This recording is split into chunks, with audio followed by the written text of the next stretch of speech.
1 Samuel chapter 2 and verse 8. 1 சாமுவேலுடைய புத்தகம் 2ஆம் அதிகாரத்தினுடைய 8வது வசனம்.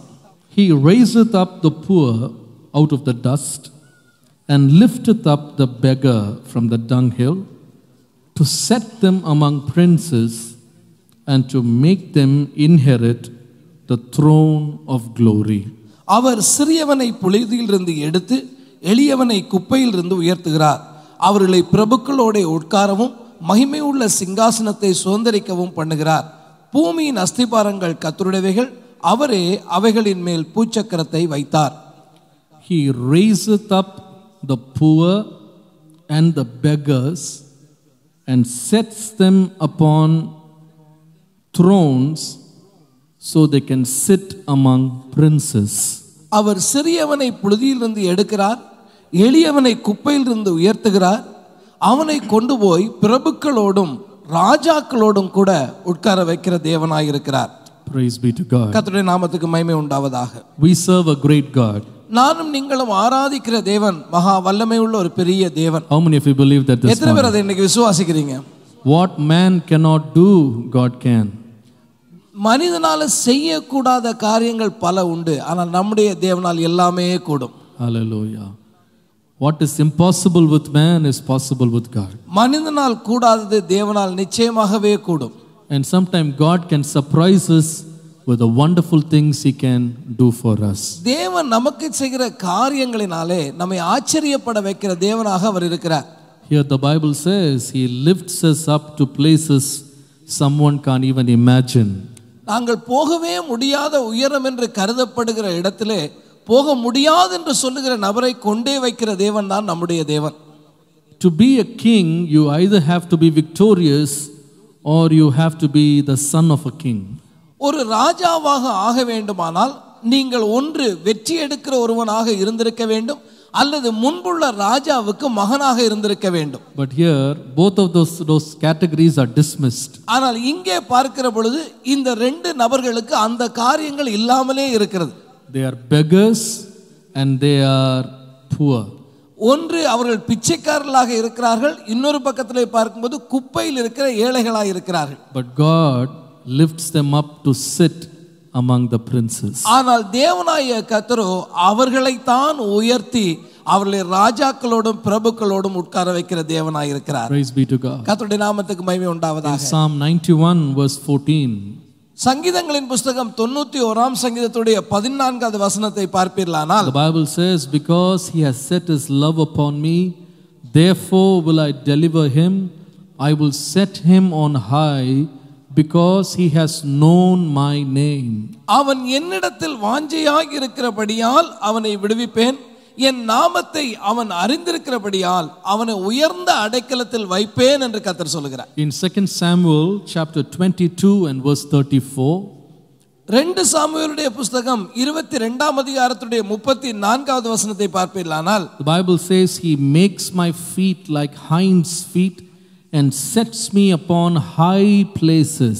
அவர் என் கால்களை மான்களுடைய கால்களை போலாக்கி என் உயர்ந்த ஸ்தலங்களிலே என்னை நிறுத்துகிறார் என்று போட்டிருக்கிறது. Our God is a great God. நம்முடைய தேவன் மகா வல்லமை உள்ள பெரிய தேவன். This morning I am going to speak to you on the title Standing Before Kings. இன்றைக்கு என்னுடைய செய்தியினுடைய தலைப்பு ராஜாக்களுக்கு முன்பாக நிற்றல். It is amazing to be standing before kings and princesses. ராஜாக்களுக்கு முன்பாகவும் ராஜகுமார்களுக்கு முன்பாகவும் நிற்கிறது என்பது ஒரு நல்ல அனுபவம். In Proverbs chapter 16 and verse 15, நீங்கள் நீதிமொழிகளின் புத்தகம் 16ஆம் அதிகாரத்துடைய 15வது வசனம், in the light of the king's countenance is life, and his favor is as the cloud of the latter rain. ராஜாவின் முகக்கலையில் ஜீவன் உண்டு, அவனுடைய தயை பின்மாறி பெய்யும் மேகத்தை போல் இருக்கும். To stand before a king is an amazing thing. ஒரு ராஜாக்கு முன்பாக நிற்பது என்று சொல்லுவது மிக அதிசயமான ஒரு காரியம். Because when the king looks at us, he can have favor on us. ஒரு ராஜா நம்மை நோக்கி பார்க்கிற வேளையிலே ராஜாவுடைய கண்களிலே நமக்கு தயவு கிடைக்கிறது. And when you receive the favor of the king, life can change. ராஜாவுடைய தயை நமக்கு கிடைக்கும் பொழுது நம்முடைய வாழ்க்கையிலே ஒரு பெரிய மாற்றம் உண்டாகிறது. But you need to handle the exaltation very, very right. ஆனால் ஒன்றை கவனிக்க வேண்டும், நமக்கு ஒரு உயர்வு வருகிற பொழுது அந்த உயர்வை நாம் கையாளுவதிலே ஜாக்கிரதை உள்ளவர்களாய் இருக்க In வேண்டும். Proverbs 25:3 there is a piece of warning. இந்த நீதிமொழிகளின் புத்தகம் 25:3 ஒரு எச்சரிக்கை இருக்கிறது. The heaven for height and the earth for depth and the heart of kings is unsearchable. வானத்தின் உயரமும் பூமியின் ஆழமும் ராஜாக்களின் இருதயங்களும் ஆராய்ந்து முடியாது. You cannot search them. நீங்கள் அவை ஆராய்ந்து பார்க்கவே முடியாது. It is, though it is very interesting to stand before kings, we need to show utmost care when we stand before kings. ராஜாக்களுக்கு முன்பாக நிற்கிறது நல்ல காரியமாய் இருந்தாலுமே கூட அந்த இடத்திலே மிக மிக கவனத்தோடும் ஜாக்கிரதை உணர்வோடும் நாம் நிற்க வேண்டியதும் அவசியம். Because you can never understand what they are thinking. ஏனென்றால் ராஜா எந்த காரியத்தை குறித்து சிந்தித்துக் கொண்டிருக்கிறார் என்பதை நீங்கள் அறிய முடியாது. It may be your boss, it can be your principal, it can be your correspondent, it can be your manager. Very, very carefully you need to stand before them. You really don't know what they are thinking in their minds. உங்களுடைய ஆபீஸில் இருக்கிற அதிகாரியா இருக்கலாம், அல்லது தலைமை ஆசிரியராக இருக்கலாம், அல்லது உங்களை வேலை கொள்ளுகிறவராக இருக்கலாம். அந்த அதிகார ஸ்தானத்திலே உள்ளவருக்கு முன்பாக நீங்கள் நிற்கிற பொழுது மிக மிக கவனமாய் இருக்க வேண்டும். You don't know what they are thinking. அவர்கள் எதை குறித்து சிந்திக்கிறார்கள் என்று நீங்கள் கண்டுபிடித்து விட முடியாது. You know, to stand before a king will not only fetch us favor, but the same king who gives favor can also become very furious. ஒன்று கவனிங்கள், ராஜாவுடைய கண்களிலே தயவு கிடைக்க என்பது மாத்திரமல்ல, அந்த ராஜாவுக்கு கோபம் உண்டாகிவிட்டால் நமக்கு ஆபத்தும் காத்திருக்கிறது. You know, that's why in the book of Proverbs chapter 19 verse 12, 19ஆம் அதிகாரத்துடைய 12ஆம் வசனம் நீதிமொழிகளிலே படிப்பீர்களானால், the king's wrath is as a roaring of a lion, but his favor is as dew upon the grass. ராஜாவின் கோபம் சிங்கத்தின் கர்ச்சிப்புக்கு சமானம், அவனுடைய தயை புல்லின் மேல் பெய்யும் பனியை போலிருக்கும். On one side the favor is like dew.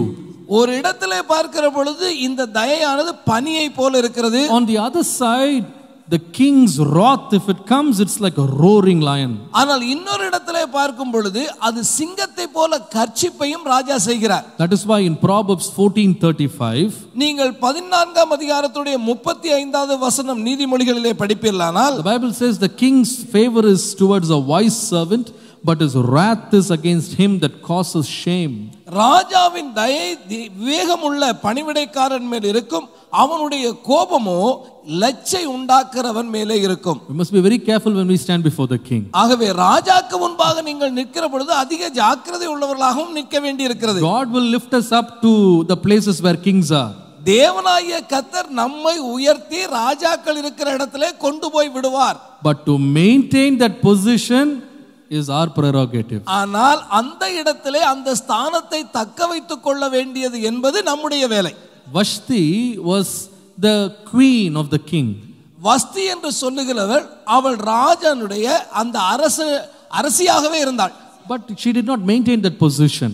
ஆனால் அந்த ராஜஸ்தானமாக கொடுக்கப்பட்ட அந்த அரச பதவியை அவள் காப்பாற்றிக் கொள்ளவில்லை. When she embarrassed the king in front of all the ministers, the same king who showed favor and love turned around and began to be very fierce and unmerciful. அந்த வஸ்தியானவள் அன்றைக்கு இருந்த மந்திரி பிரதானிகளுக்கு முன்பாக ராஜ கட்டளைக்கு கீழ்ப்படிந்து நடக்காமல் போனதினாலே ராஜாவுடைய கண்களிலே கோபம் உண்டாகி அவள் அந்த ஸ்தானத்தை விட்டு அகற்றப்படுகிறாள். In Ecclesiastes chapter 8 and verse 4, நீங்கள் பிரசங்கியின் புத்தகம் 8ஆம் அதிகாரத்தினுடைய 4ஆம் வசனத்தை பார்த்தால், the Bible says the words of a king are very powerful, and who can say to him, what are you doing? ராஜாவின் வார்த்தை எங்கேயோ அங்கே அதிகாரம் உண்டு, நீர் என்ன செய்கிறீர் என்று அவனுக்கு சொல்லத்தக்கவன் யார்? That means when you stand before a king, every word you say must be said with caution and care. ஆகவே இதில் கவனிக்க வேண்டியது என்ன, நீங்கள் ராஜாவுக்கு முன்பாக நிற்கிற பொழுது நீங்கள் பேசுகிற ஒவ்வொரு வார்த்தையும் கவனித்து நீங்கள் பேச வேண்டும். What am I speaking? To who am I speaking?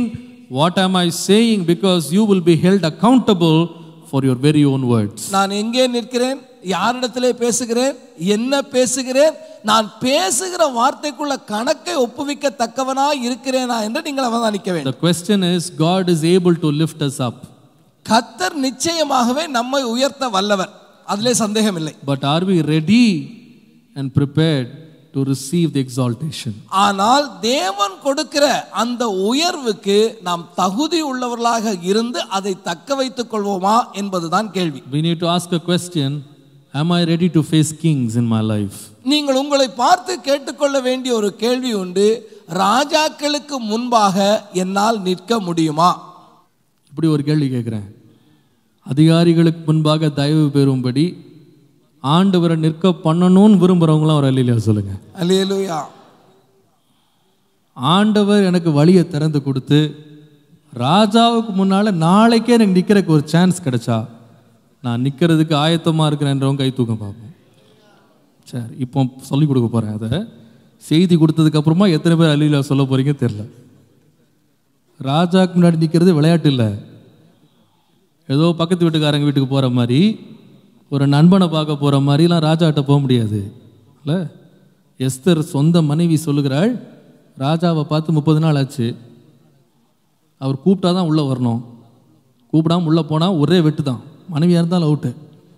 சும்மா ராஜானா உடனே ரொம்ப சாதாரணமாக நினச்சிடாதீங்க. இந்த உலகத்தின் அதிகாரங்கள் தேவனுடைய கண்காணிப்பில் கீழே இருந்தாலும் அவர்களுக்கு முன்பாக நாம் ரொம்ப ஜாக்கிரதையாக நிற்க வேண்டும், ஆயத்தத்தோடு நிற்க வேண்டும். நான் இந்த செய்தி ஒரு தீர்க்க தரிசனமான செய்தி அவங்களுக்கு நான் கொடுக்குறேன். கர்த்தர் இங்கே இருக்கிற அநேகரை பெரிய அதிகாரிகளுக்கு முன்னால் கொண்டு போய் நிறுத்த போகிறார். அல்லேலூயா.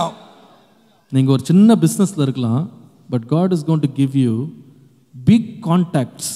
நீங்கள் ஒரு சின்ன தொழிலில் செய்து கொண்டிருக்கலாம், ஆனால் தேவனாகிய கர்த்தரோ பெரிய இடத்திலே, பெரிய தொடர்புகள் இருக்கிற இடத்திலே உங்களை கொண்டு போய் விட போகிறார். God will take you before powerful people. ஒரு வல்லமை உள்ள அதிகாரம் படைத்த நபர்களுக்கு முன்பாக தேவன் உங்களை கொண்டு போய் நிறுத்த போகிறார். Sometimes you may not have multiple chances, it will be just one chance to stand before a king. இதற்கு அதிகமான சந்தர்ப்பம் உங்களுக்கு கொடுக்கப்படும் போவதில்லை, ஒரே சந்தர்ப்பத்திலேயே கூட தேவன் அதை செய்ய முடியும். But that one chance, if you use it wisely, you will stay before the king forever. ஆனால் உங்களுக்கு முன்பாக கொடுக்கப்படுகிற அந்த ஒரே சந்தர்ப்பத்தை நீங்கள் ஞானமாய் பயன்படுத்துவீர்களானால் ராஜாக்களுக்கு முன்பாக நிச்சயமே நீங்கள் நிற்பீர்கள். Hallelujah. Hallelujah. I'm going to speak about 7 people. 7 நபர்களை குறித்து இந்த காலை வேளையிலே நான் உங்களோடு பேச விரும்புகிறேன். 7 people who stood before kings. ராஜாக்களுக்கு முன்பாக நின்ற 7 நபர்கள்.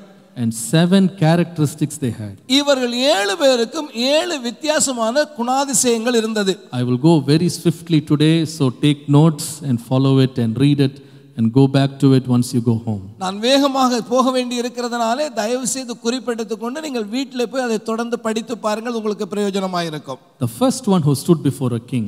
முதலாவது ராஜாவுக்கு முன்பாக நின்ற நபர் Genesis 41 verse 46.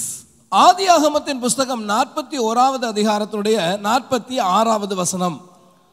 And Joseph was 30 years old when he stood before Pharaoh, the king of Egypt.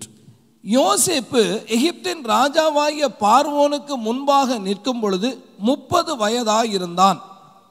Joseph stood before Pharaoh, the king of Egypt.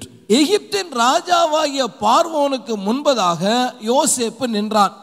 This is a great opportunity. இது அவனுக்கு கிடைத்த ஒரு பெரிய வாய்ப்பு.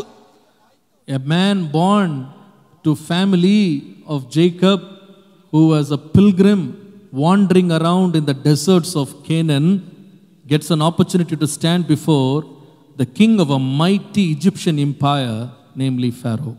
கானான் என்று சொல்லுகிற தேசத்திலே யாக்கோபு என்று சொல்லுகிற நாடோடியாய் திரிந்து கொண்டிருந்த மனிதனுக்கு குமாரனாய் பிறந்த யோசேப் என்கிற இந்த நபர் அன்றைக்கு பெரிய ராஜாவாக இருந்த எகிப்தின் பார்வோனுக்கு முன்பாக நிற்கிறான்.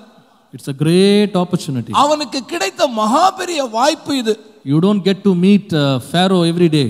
ஒவ்வொரு நாளும் ஒருவரும் பார்வோனை சந்தித்து விட முடியாது. And that too, to get a personal appointment with a king of this sort is no laughing matter. அவனை தரிசிக்கும்படி அவனோடு ஒரு தனிப்பட்ட முறையிலே ஒரு அழைப்பை பெறுவது என்பது ஒரு பெரிய விஷயம். And to be invited by the king himself to come and meet him is a great opportunity in itself. எல்லாவற்றை காட்டிலும் ராஜாவே நீ என்னை வந்து பார் என்ற அழைப்பை கொடுக்கிறானே, அந்த அழைப்பை பெறுவது என்பது ஒரு மிக மிக பெரிய காரியமாக இருக்கிறது. What was the great character in Joseph that made him to start as a small boy, go to Egypt as a slave, spend time in prison till last night, and the next morning stand before the king? இந்த யோசேப்புடைய வாழ்க்கையை கவனித்து பார்த்தா ஒரு சாதாரண ஆடு மேய்க்கிறவனாக தன்னுடைய வாழ்க்கையை அனுபவித்து அங்கே எகிப்து தேசத்திலே அடிமையாக போய் சிறையிலே நாட்களை கழித்து திடீரென்று ஒரு நாள் அதிகாலையிலே அந்த எகிப்தின் ராஜாவாகிய பார்வோனுக்கு முன்பாக நிற்கிறானே, இது எப்படி நடந்தது? Reason. அதுக்குள்ள காரணம் தான் என்ன? Purposeful life. அவன் அழைத்த நோக்கத்திலே உறுதி உள்ளவனாய் இருந்தான். Purposeful life. அவனுடைய வாழ்க்கைக்கென்று ஒரு நோக்கம் இருந்தது. The whole episode of Joseph, starting from Canaan and reaching to the palaces of the king's presence, all started with one single dream. நன்றாய் கவனியுங்கள். இந்த கானான் தேசத்திலே ஆரம்பித்து எகிப்து தேசத்திலே உள்ள பார்வோனுடைய சமூகத்துக்கு முன்பாக இந்த யோசேப்பு நிற்கிற காரியம் வரைக்கும் ஒரு கனவு, அவன் கண்ட ஒரு சொப்பனத்தின் நிமித்தமாக நடந்த நிகழ்ச்சிகள்.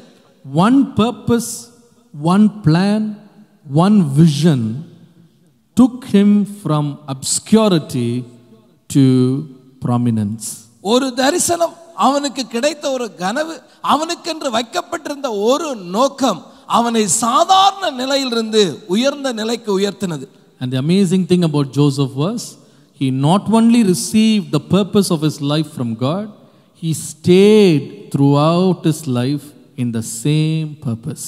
இந்த யோசேப்பை குறித்த காரியங்களை ஒன்றை நீங்கள் கவனிப்பீர்களானால், அவன் தேவனிடத்திலிருந்து நோக்கத்தை பெற்ற ஒரு மனிதன் மாத்திரமல்ல, கடைசி வரையிலே அந்த நோக்கத்திலேயே நடந்த ஒரு மனிதனாகவும் இருந்தான். In Genesis 45 verse 7, நீங்கள் ஆதியாகமத்தின் புஸ்தகம் 45ஆம் அதிகாரத்துடைய 7வது வசனத்தை பார்ப்பீர்களானால், God sent me before you to preserve you a posterity in the earth and to save your lives by a great deliverance.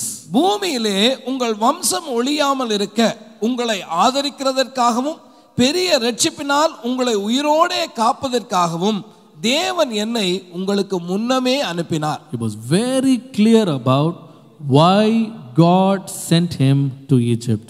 எகிப்து தேசத்துக்கு தேவன் ஏன் என்னை கொண்டு போனார் என்ற நோக்கத்திலே அந்த யோசேப்பு உறுதி உள்ளவராக இருந்தார். Genesis 50 verse 20. நீங்கள் அதே ஆதியாகமத்தின் புஸ்தகம் 50ஆம் அதிகாரத்துடைய 20ஆம் வசனத்தை படிப்பீர்களானால், As for you, you thought evil against me, but God meant it unto good to bring to pass as it is today, to save much people alive. அநேகம் ஜனங்களை உயிரோடே காக்கும்படி தேவனாகிய கர்த்தர் இந்த காரியங்களை நடத்தினார் என்று சொல்லி அந்த இடத்திலே யோசேப்பு சொல்லுகிறார். When did he stay in his purpose? அவன் எப்பொழுது இந்த நோக்கத்திலே தரித்தவனாய் இருந்தான்? He says in that verse, you thought evil for me, but still I stayed in my purpose. நீங்களோ எனக்கு தீமை செய்யும்படி நினைத்தீர்கள், ஆனால் நானோ அந்த நோக்கத்திலே தொடர்ந்து இருந்தேன். You tried to divert my attention and corrupt me with bitterness, anger and malice, but I did not give in to it. I still stayed in my purpose. என்னுடைய நோக்கத்தை நீங்கள் திசை திருப்ப பார்த்து எனக்குள்ளே கசப்புணர்வையும் வெறுப்புணர்வையும் உள்ளே அனுப்பி அந்த நோக்கத்திலே நிலைத்திராதபடி செய்ய பார்த்தீர்கள், ஆனாலும் அது நடக்கவில்லை. Though you rose up in jealousy against me, I did not use my position and my privilege to come against you, but to fulfill God's purpose in my life. நீங்கள் எனக்கு எதிராக காரியங்களை செய்திருந்தாலும், என்னுடைய மனதை நீங்கள் காயப்படுத்தினாலும், எனக்கு இன்றைக்கு இருக்க அதிகாரத்தையோ பதவியோ நான் பயன்படுத்தி உங்களுக்கு எதிராக வரவில்லை. Praise be to God. கர்த்தருடைய நாமத்துக்கு மகிமை உண்டாவதாக. Understand, dear people of God, அருமையான தேவனுடைய ஜனங்களே, நீங்கள் தயவு செய்து இதை விளங்கிக் கொள்ளுங்கள். God brings us before kings for a purpose. தேவனாகிய கர்த்தர் நம்மை ராஜாக்களுக்கு முன்பாக கொண்டு வருவாரேயானால் அதற்கு ஒரு நோக்கம் இருக்கிறது. It is not for self exaltation, it is not for self indulgence. நம்முடைய முன்னேற்றத்திற்காகவும் நம்முடைய சுயத்தை நாம் உயர்த்திக் கொள்வதற்காகவும் தேவன் அதை செய்கிறதே இல்லை. Though the position can be great, நிச்சயமாகவே உங்களுக்கு கொடுக்கப்பட்ட அந்த ஸ்தானம் உயர்ந்த ஸ்தானமா இருந்த போதிலும் the purpose is divine. அந்த நோக்கம் என்று சொல்லுவது அது தேவனால் உண்டாக்கப்பட்ட நோக்கம். Hallelujah. Hallelujah. Joseph was lifted up not for himself but to save many lives. யோசேப்பு உயர்த்தப்பட்டதனுடைய நோக்கம் என்ன? தன்னை காத்துக் கொள்வதற்காக அல்ல, தன்னை உயர்த்திக் கொள்வதற்காக அல்ல, அநேகருடைய ஜீவனை ரட்சிக்கும்படி தேவன் அதை செய்தார். Even when he had the powers in his hand, standing before the king, wearing the king's finger and sitting next to the king, he did not misuse or abuse his powers to get back to his brothers and give them back in vengeance. அவனுக்கு அதிகாரம் கொடுக்கப்பட்ட பொழுதும் எகிப்து தேசத்துடைய ராஜாவினுடைய முத்திரை மோதிரமே அவனுடைய கைகளிலே இருந்த பொழுதும் அவன் தன்னுடைய பதவியை பயன்படுத்தி தன்னுடைய சகோதரர்களை பழி வாங்குகிற எண்ணம் கூட அவனுக்கு உண்டாகவில்லை. When we lose our purpose, we will lose our place. நாம் எப்பொழுது தேவன் நமக்கு வைத்த நோக்கத்தை இழக்கிறோமோ அன்றைக்கே நம்முடைய இடத்தையும் அந்த ஸ்தானத்தையும் இழந்து விடுகிறோம். There is a warning in the book of Esther. எஸ்தருடைய புத்தகத்திலே இதற்கு நல்ல ஒரு உதாரணத்தை நீங்கள் பார்க்க முடியும். Esther chapter 3 and the first 2 verses. நீங்கள் எஸ்தருடைய புத்தகம் 3ஆம் அதிகாரம் 1-2 வசனங்களை படிப்பீர்களானால், Ahasuerus promoted Haman above all the princes that were with him.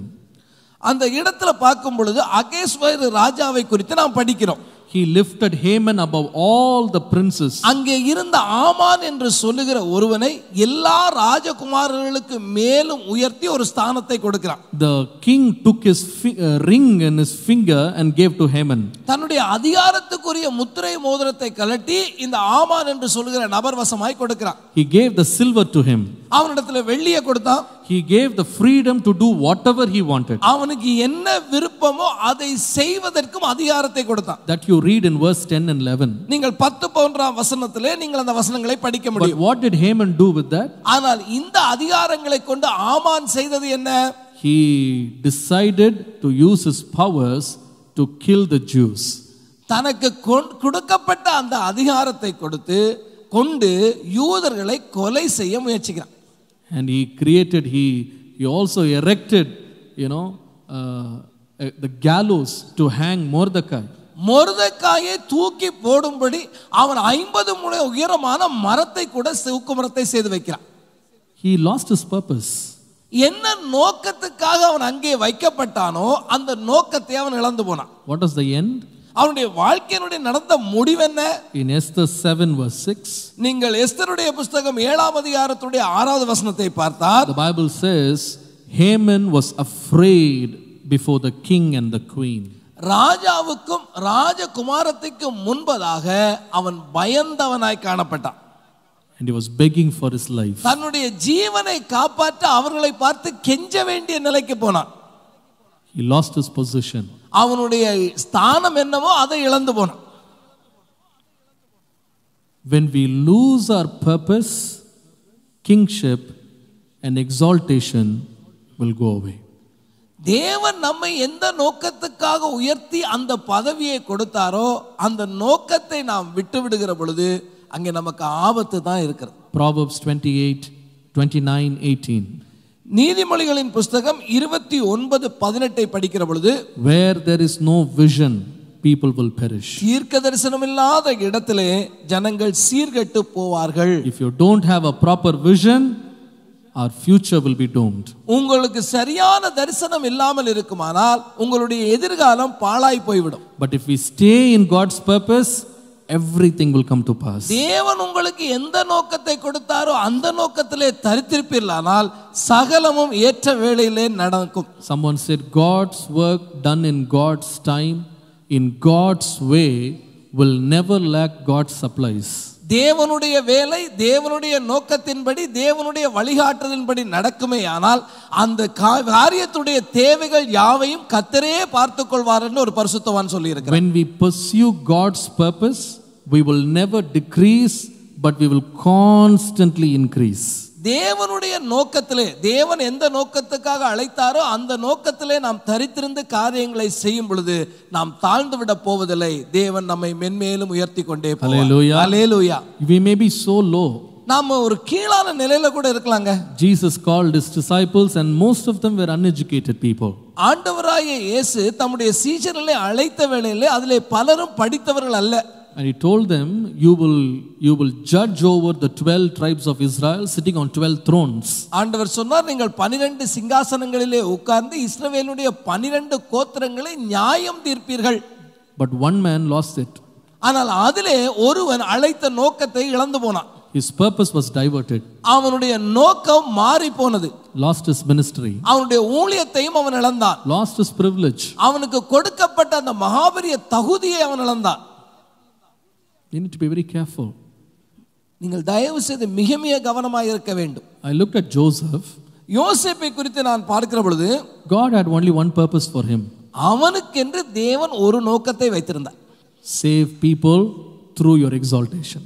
உனக்கு கொடுக்கப்பட்ட இந்த உயர்வின் காரணமாக ஜனங்களுக்கு ஜீவ ரட்சணை செய்ய வேண்டும். I looked at this man's wisdom. இந்த மனிதனுக்கு இருந்த ஞானத்தை நான் நினைத்து பார்க்கிறேன். Today, with all the technology and wisdom, even in this modern age, a country is struggling to have a 5-year plan.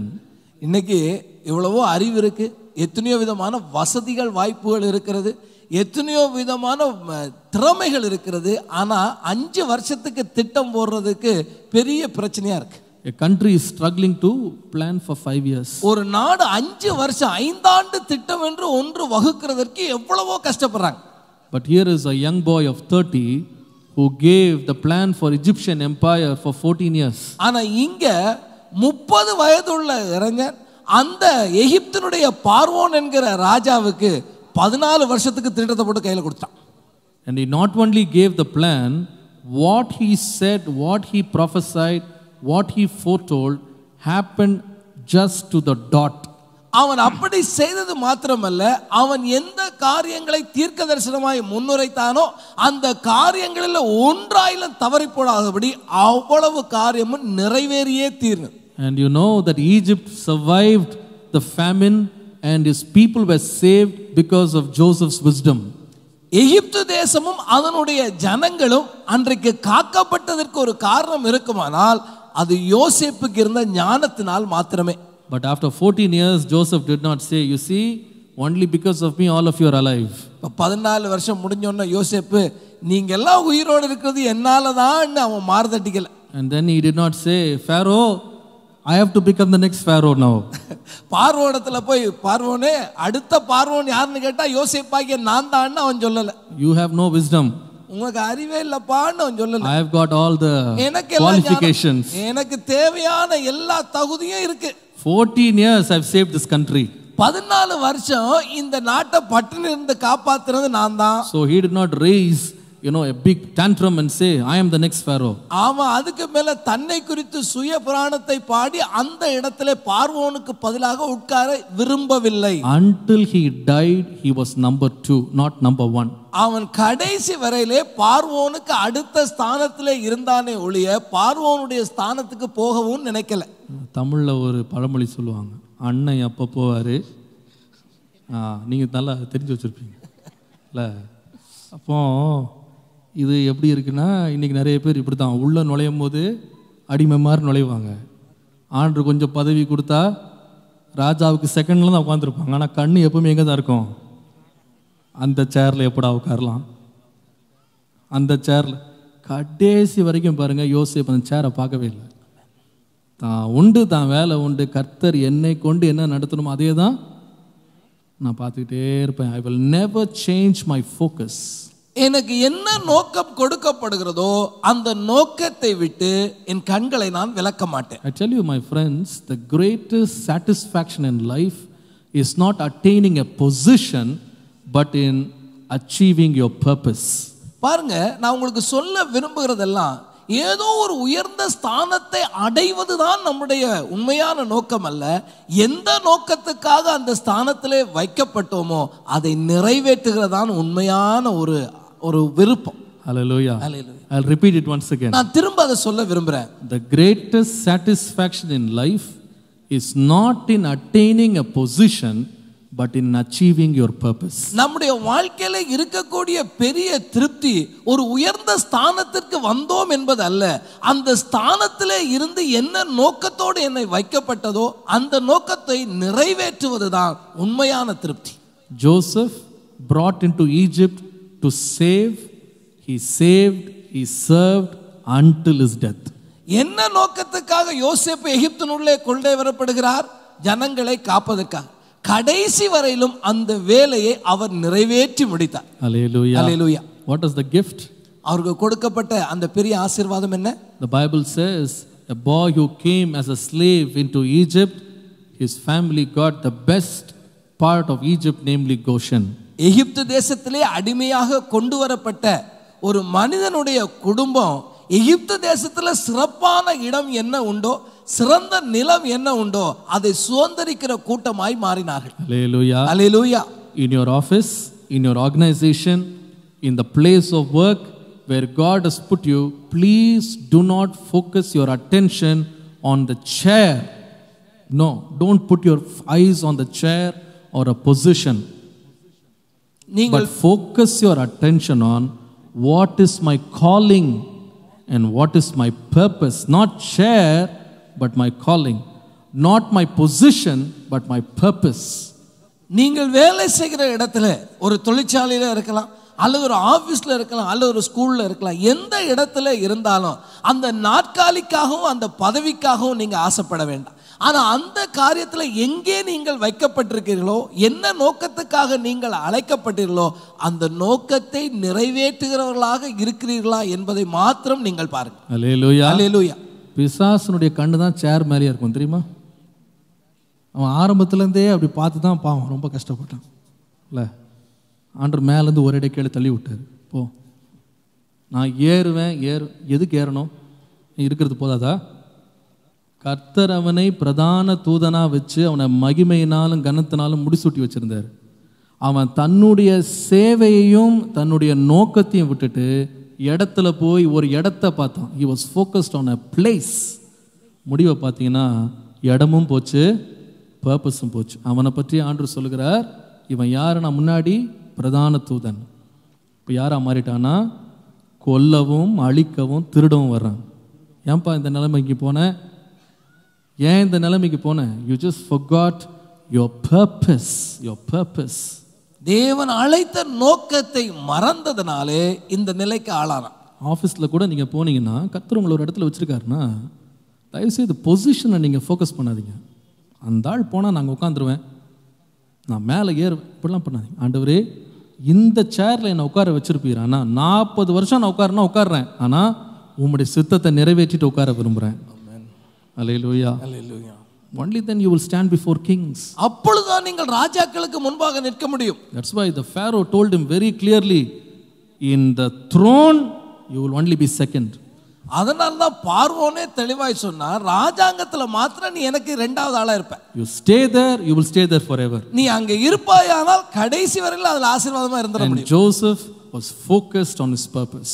எந்த நோக்கத்திற்காக அழைக்கப்பட்டானோ யோசேப்பு அந்த நோக்கத்திலே சரியாக இருந்தார். I don't know, I'm going to finish all this, but I just want to feel like I want to tell you, if you are in a job, you are delegated a responsibility, stay there and fulfill the purpose. Don't be nosy into other people's jobs. உங்களுக்கு ஒரு வேலை கொடுக்கப்பட்டு அந்த வேலையில என்ன செய்யணும் என்று உங்களுக்கு பணிக்கப்பட்டிருக்கிறதோ அது வரைக்குமே நீங்க செய்யுங்க, மற்றவங்களுடைய வேலைக்குள்ள மூக்க நுழைக்காதீங்க. And you will lose your position. அப்படி செய்வீர்களானால் உங்களுடைய ஸ்தானத்தை கூட நீங்கள் இழக்க வேண்டி இருக்கும். Hallelujah. Hallelujah. First person who stood before the king was Joseph. முதலாவது அந்த ராஜாக்கு முன்பாக நின்ற நபராக நாம் யோசேப்பை பார்த்தோம். Why did he stand there? ஏன் யோசேப்பு அங்கே ராஜாவாகிய பார்வோனுக்கு முன்பாக நின்றான்? Purposeful living. அவனுடைய வாழ்க்கை நோக்கத்தோடு நடத்தப்படுகிற வாழ்க்கையாய் இருந்தது. Number 2. இரண்டாவது காரியத்தை கவனிப்போம். Turn to Esther chapter 8 and verse 2. Esther 8ஆம் அதிகாரத்தினுடைய 2வது வசனத்தை பாருங்கள். And the king took off his ring, which he had taken from Haman, and gave it unto Mordecai. ராஜா ஆமானின் கையிலிருந்து வாங்கி போட்ட தம்முடைய மோதிரத்தை எடுத்து மொர்தெக்காய்க்கு கொடுத்தான். Gave it unto Mordecai. மொர்தெக்காயின் இடத்திலே கொடுத்தான். We know about this man. இந்த மனிதனை குறித்து நமக்கு நல்லா தெரியும். Mordecai till yesterday sitting in the gate of the king's palace. நேற்றைய நாள் வரையிலே இந்த ராஜ அரண்மனையின் முற்றத்திலே அமர்ந்திருந்த ஒரு மனிதன் தான் இந்த மொர்தெக்காய். But today he has the king's ring in his finger and is a great man in the palace of the king. ஆனால் இன்றைக்கோ ராஜாவினுடைய அதிகாரத்துக்குரிய மோதிரத்தை அணிந்தவனாக அரண்மனையிலே ஒரு அதிகாரியாக இருக்கிறான். Now where did this start? The journey from obscurity to prominence. இந்த சாதாரணமான குப்பையின் நிலையிலிருந்து உயரமான இந்த நிலைக்கு வந்தானே, இது எப்படி சம்பவித்தது? The thing started the moment when Mordecai notified the king about a plot to kill the king himself.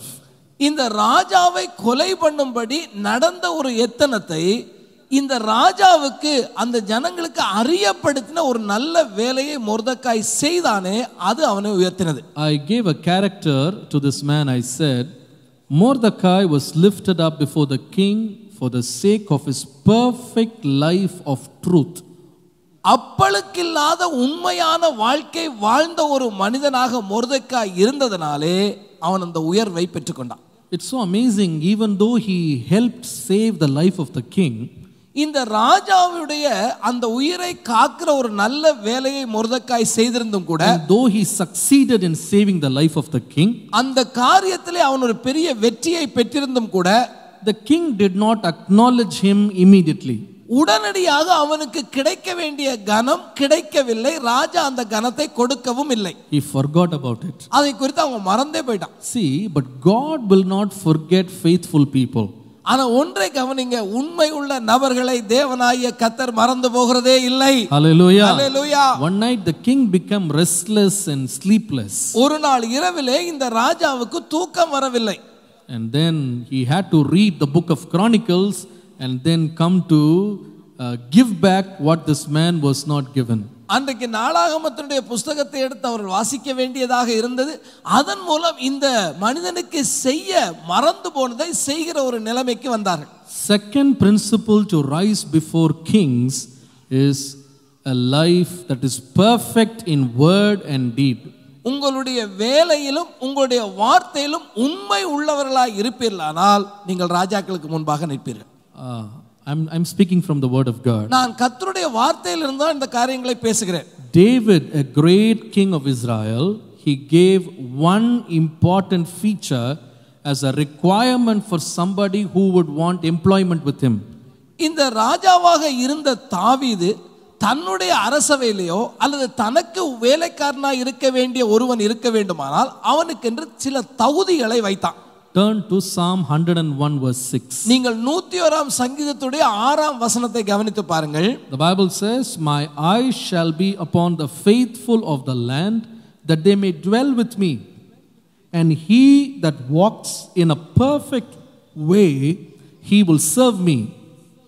தேசத்தில் உண்மையானவர்கள் என்னோடே வாசம் பண்ணும்படி என் கண்கள் அவர்கள் மேல் நோக்கமாக இருக்கும். உத்தமமான வழியில் நடக்கிறவன் என்னை சேமிப்பான். If you want to stand before your boss, if you want to stand in a place of prominence before an officer or a manager, what they will seek from you is a perfect word and deed.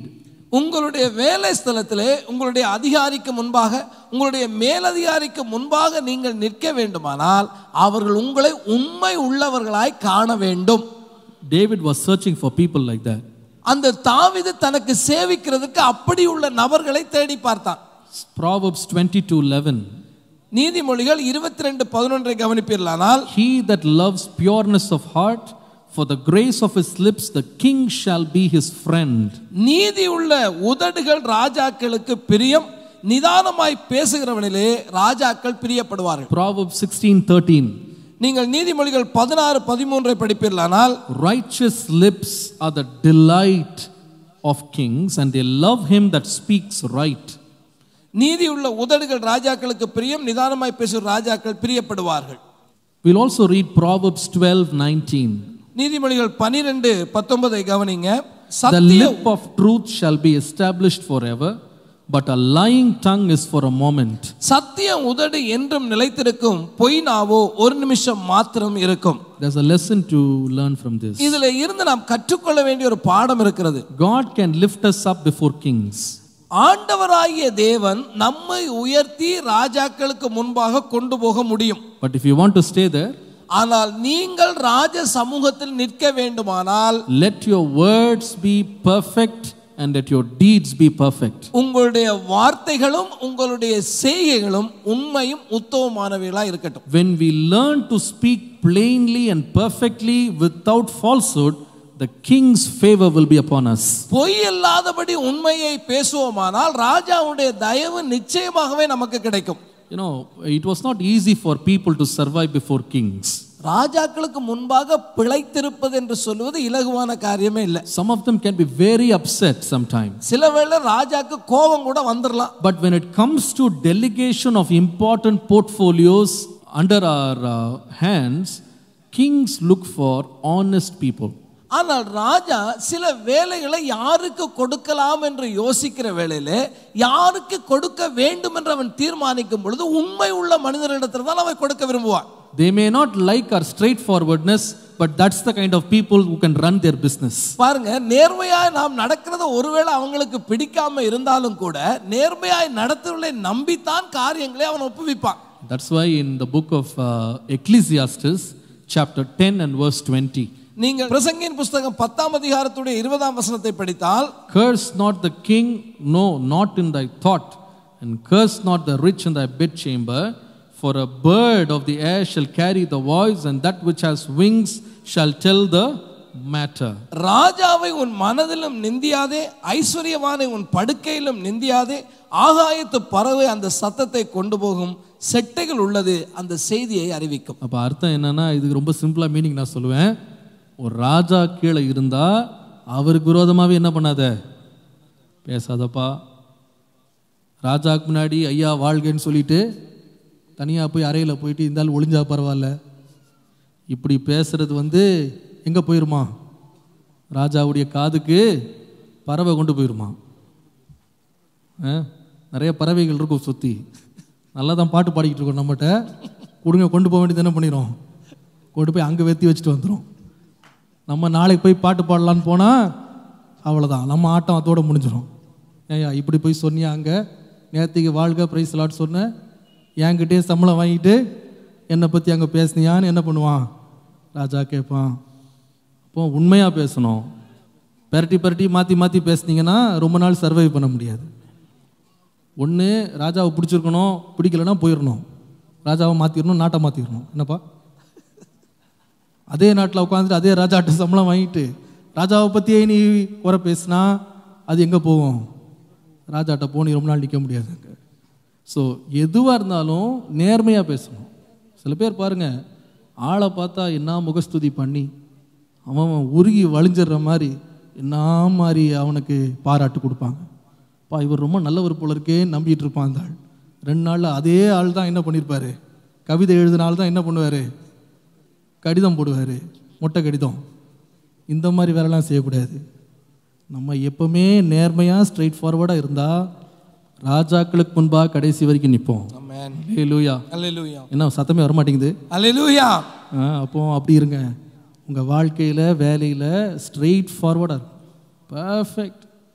மனுஷனுக்காக நான் முகஸ்துதி பண்ண மாட்டேன், நேராக எது இருந்தாலும் நீங்கள் நேராக பேசி பாருங்களேன். இந்த முகத்தில் இந்த முகத்தாட்சியம் பண்ணுறது, இந்த முகத்தில் புகழ்ச்சி பண்ணுறது, இதெல்லாம் நம்மளுக்கு வேணாம். நீங்கள் ஸ்ட்ரெயிட் ஃபார்வர்டாக உங்கள் வார்த்தைகள் உண்மை உள்ளதாக இருக்குமானால் நான் சொல்லுவேன், நம்மை பிரபுக்களுக்கு முன்பாக உட்கார வைக்கிற தேவன் நமக்கு இருக்கிறார். ஆமென். இந்த மோர்தெகாய் எல்லாரும் அமைதியாக இருக்கும்போது இவன் போய் உண்மையை சொல்லிட்டு வந்தான்.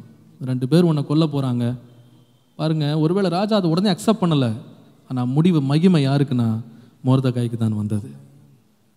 நம்முடைய தேவன் உண்மை உள்ளவர்களை ஆசீர்வதிக்கிறார். கடைசி வரைக்கும் சத்தியம்தான் நிலைத்திருக்கும், பொய் நாவு அறுப்புண்டு போகும். அப்போ அந்த faithfulness, perfect in word and deed, will keep you positioned before a king. உண்மையும் நேர்மையுமாய் நாம் நடக்கும் பொழுது நிச்சயமே ராஜாக்களுக்கு முன்பாக நம்முடைய பதவியை தக்க வைத்துக் கொள்ள அது நமக்கு உதவியா இருக்கும். Always a Christian must keep his accounts clean. ஒரு கிறிஸ்தவனுடைய வாழ்க்கையில அவனுடைய கணக்குகள் எப்பொழுதும் சரியா இருக்கணும். Reports must be true. அவன் என்ன அறிக்கை கொடுக்கிறானோ அது நம்ப தகுந்த அறிக்கையாக இருக்க வேண்டும். No false submissions. எந்த காரணத்திலும் அதுல எந்த பொய்யும் கலந்துடக்கூடாது.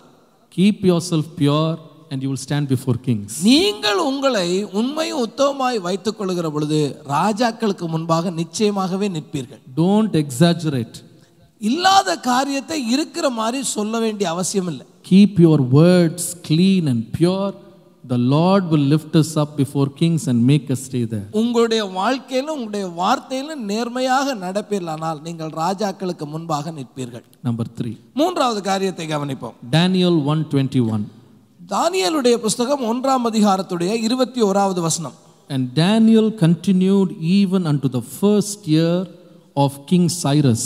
கோரேஸ் ராஜபானம் பண்ணும் முதலாம் வருஷம் மட்டும் தானியேல் அங்கே இருந்தான். Now we know about Daniel. தானியேலை குறித்து நமக்கு தெரியும். Daniel came into the country of Babylon by force. இந்த தானியேல் இந்த பாபிலோன் என்ற ராஜ்யத்துக்கு அவன் கைதியாக கொண்டு வரப்பட்டவன். He was a captive. அவன் சிறைப்பிடிக்கப்பட்டு கைதியாகவே உள்ளே கொண்டு வரப்பட்டவன். The Bible here says he was in the palace or he was stood before the king until the first year of Cyrus. கோரேஸ் என்கிற ராஜாவினுடைய முதலாவது வருஷம் மட்டுமே தானியேல் அங்கே இருந்தான் என்று படிக்கிறோம். This is very very interesting. ஏன்னா இத பார்த்தீங்கன்னா மிக மிக சுவாரஸ்யமான ஒரு காரியத்தை கண்டுபிடிக்க முடியும். Daniel survived standing before kings, not just one but actually 4 kings.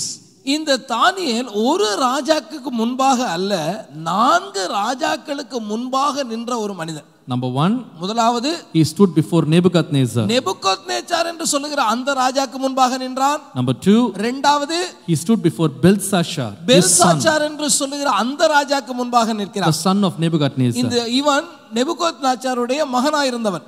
And then third, there was a third king by the name of Darius who conquered Babylonian empire, and Daniel continued to work for the third king Darius. மூன்றாவது தரியு என்று சொல்லுகிற ராஜா இந்த பாபிலோனிய தேசத்தை பிடித்தான். அவனுக்கு முன்பாக இந்த தேசத்தை கைப்பற்றின அந்த ராஜாவாகிய தரியுவுக்கு முன்பாகவும் தானியேல் நிற்கிறான். And then there was the fourth king who came and captured Darius empire, overthrew it and became the king. He was Cyrus. இந்த தரியு ராஜாவினுடைய அரசாட்சியை முடிவுக்கு கொண்டு வந்து இன்னொரு ராஜா வருகிறான். அவனுடைய பேர் கோரேஸ். அந்த ராஜாவுக்கு முன்பாகவும் தானியேல் நிற்கிறான். Nebuchadnezzar, Belshazzar, Darius and Cyrus. 4 ராஜாக்கள், நேபுகாத்நேச்சார், பெல்ஷாத்சார், தரியு, கோரேஸ். He survived through 4 kings. 4 ராஜாக்கிட்டயும் அவன் இருக்கிறான். This is not natural actually, not very easy to find everywhere. நீங்க சாதாரணமாக இப்படிப்பட்ட நிகழ்ச்சிகளை கண்டுபிடித்து விட முடியாது. See, when a new king comes into power, ஒரு புதிய ராஜா பதவிக்கு வந்தான் என்று வைத்துக் கொள்ளுங்கள். he will change the assistants and the officers first thing. முதலாவது அவன் என்ன செய்வான்? அங்க இருக்கிற மந்திரி பிரதிநிதிகள் அதிகாரிகளை மாற்றி விடுவான். He will transfer them. அவங்களுக்கு டிரான்ஸ்ஃபர் கொடுத்து அனுப்பிடுவான். And he will force them to resign. அல்லது அவர்களை ராஜினாமா பண்ண வைத்து விடுவான். And he will replace new people who are favorable to him. இவருக்கு சாதகமாய் இருக்கக்கூடிய புதிய நபர்களை அந்த இடத்திலே பதவிக்கு வைப்பான். But now you see here Daniel stayed on with almost 4 kings. ஆனால் இங்கே ராஜாக்களுக்கு முன்பாக 4 ராஜாக்களுக்கு முன்பாக தானியேல் நிற்கிறான். Why? ஏன்? I would point out one character in this beautiful man. இந்த தானியேல் என்று சொல்ற அருமையான மனிதனிடத்துல ஒரு சுபாவத்தை நான் பார்க்கிறேன். Principled life. தீர்மானத்துல உறுதியா இருக்க, கொள்கை உறுதி உள்ள மனிதன். Life driven by principles. அவனுடைய வாழ்க்கை முழுவதும் என்ன கொள்கை இருந்ததோ அந்த கொள்கையை கடைசி வரையிலும் உறுதியா இருந்தார். 2 instances we can see that. அதுல 2 காரியங்களை நம்ம பார்க்க முடியும். 2 சந்தர்ப்பங்கள்ல இது வெளிப்படுகிறது. Daniel 1:8. தானியேல் 1ஆம் அதிகாரத்துடைய 8ஆம் வசனத்திலே Daniel purposed in his heart that he would not defile himself with the portion of the king's meat. தானியேல் ராஜாவின் போஜனத்தினாலும் அவர் பண்ணும் திராட்சை ரசத்தினாலும் தன்னை தீட்டுப்படுத்தல் ஆகாது என்று தன் இருதயத்திலே தீர்மானம் பண்ணிக்கொண்டு. Daniel 6:10. தானியேல் 6ஆம் அதிகாரத்துடைய 10வது வசனம். Daniel knew that the writing was signed, yet he went into his house, his windows being open in the chamber towards Jerusalem. He kneeled upon his knees 3 times a day and prayed and gave thanks before his God, as he did aforetime. தானியேலோ என்றால் அந்த பத்திரத்துக்கு கையெழுத்து வைக்கப்பட்டது என்று அறிந்த போதிலும் தன் வீட்டுக்குள்ளே போய் தன் மேல் அறையிலே எருசலேமுக்கு நேராக பலகணிகள் திறந்திருக்க அங்கே தான் முன்பு செய்து வந்தபடியே தினமும் 3 வேளையும் தன் தேவனுக்கு முன்பாக முழங்கால் படியிட்டு ஜெபம் பண்ணி ஸ்தோத்திரம் பண்ணினான். He was so strong in his principles, no king, no power, no government, no order can change him. இந்த ஒரு தீர்மானத்துக்கு வந்தவனாகவே கடைசி வரையிலே இந்த தானியேல் இருந்தான். எந்த அரசாங்கம் வரட்டும், என்ன அதிகாரம் வரட்டும், என்ன விதமான சட்டங்கள் வரட்டும், தான் தன்னை மாற்றிக்கொள்ள போகிறதில்லை. Why? ஏன்? He chose to please God rather than man. மனிதனை காட்டிலும் தேவனை தான் பிரியப்படுத்த வேண்டும் என்று ஏற்கனவே அவர் தீர்மானித்து விட்டார். He was very strong in that principle. இந்த தீர்மானத்திலே கொள்கையிலே உறுதி உள்ளவராக இருந்தார். Now, sometime we can have all these principles when the powers are favorable to us. பாருங்க, அதிகாரத்தில் உள்ளவங்க நமக்கு சார்பாக இருக்கும் பொழுது, அவங்களோட நமக்கு நல்ல உறவு இருக்கும் பொழுது நம்ம இந்த கொள்கைகளை எல்லாம் வைத்துக் கொள்ளலாம். But Daniel came to Babylon not as a prince but as a captive. இந்த தானியேல் இந்த பாபிலோன் தேசத்துக்குள்ளே வரும் பொழுது ஒரு ராஜகுமாரனாக அல்ல, ஒரு சிறை கைதியாக உள்ளே வருகிறார். Now in English there is a word, there is a proverb, they say beggars cannot be choosers. பிச்சைக்காரர்களுக்கு தெரிந்தெடுப்பு இல்லை என்று ஆங்கிலத்தில் ஒரு பழமொழி உண்டு. That means when a beggar comes to your house, இப்போ ஒரு பிச்சைக்காரர் உங்க வீட்டுக்கு வர்றாருன்னு வைங்களேன், and he says I'm hungry, அவர் சொல்றாரு அம்மா பசிக்குதுமாங்கறாரு, and you give him some curd rice, நீங்க என்ன பண்றீங்க, வீட்ல தயிர் சாதம் இருக்கு அதை எடுத்து கொடுக்குறீங்க. he says தயிர்லாம் நமக்கு செட் ஆகாது, நம்மளுக்கு வந்து சிக்கன் பிரியாணி தான் சாப்பிட்டு பழக்கம், இதா இருந்தா வறுத்து கொடுங்க அப்படின்னா கொடுப்பீங்களா? வர்றதே பிச்சை எடுக்கிறதுக்கு இதில் வேறு என்னவா தயிர் சாப்பிட மாட்டாராம். சொல்லுவோமா சொல்ல மாட்டோமா? நிச்சயமாக சொல்லுவோம். இப்போ இவர் இங்கே போனது கைதியாக போயிருக்காரு. நான் ராஜ சாப்பாடெலாம் நாங்கள் சாப்பிட்றதில்ல, எங்களுக்கு தனியாக சமைச்சு கொடு. நாங்கள் நான்வெஜ்லாம் சாப்பிட மாட்டோம், நாங்கள் என்ன தான் சாப்பிடுவோம். சரி, வேறு யாராவது சாப்பாடை சாப்பிட மாட்டேன்னா பரவாயில்லைங்க, ஏதோ அடிமை சாப்பாடு சாப்பிட மாட்டேன்னா பரவாயில்ல. யார் சாப்பாடு சாப்பிட மாட்டாராங்க இவர்? அது எப்படி இருக்குது? வந்ததே நீ அடிமை, இதில் ராஜா சாப்பாடே நீ சாப்பிட மாட்டியா? ஏதோ ஐயா என்னமோ தயவு பண்ணி உனக்கு சாப்பாடு கொடுத்தா ராஜா சாப்பாடே வேணான்னு சொல்கிறீ. அவன் சொல்கிறேன் என்ன தீட்டுப்படுத்த மாட்டேன், ராஜா சாப்பாடாக இருந்தால் கூட நான் தீட்டுப்பட மாட்டேன். நின்னாங்க நான் நம்பினதுக்காக நின்னான். 3 வேளை ஜோம் பண்ணா சிங்கத்தின் கேபியில் போடும். அப்படியா? சரி பரவாயில்ல, ஜோம் பண்ணிட்டே போகிறேன், ஜபத்தை நிறுத்த முடியாது. ஜோம் பண்ணாங்க. அதுக்காக தான் கர்த்தர் இறக்கி என்ன பண்ணார்?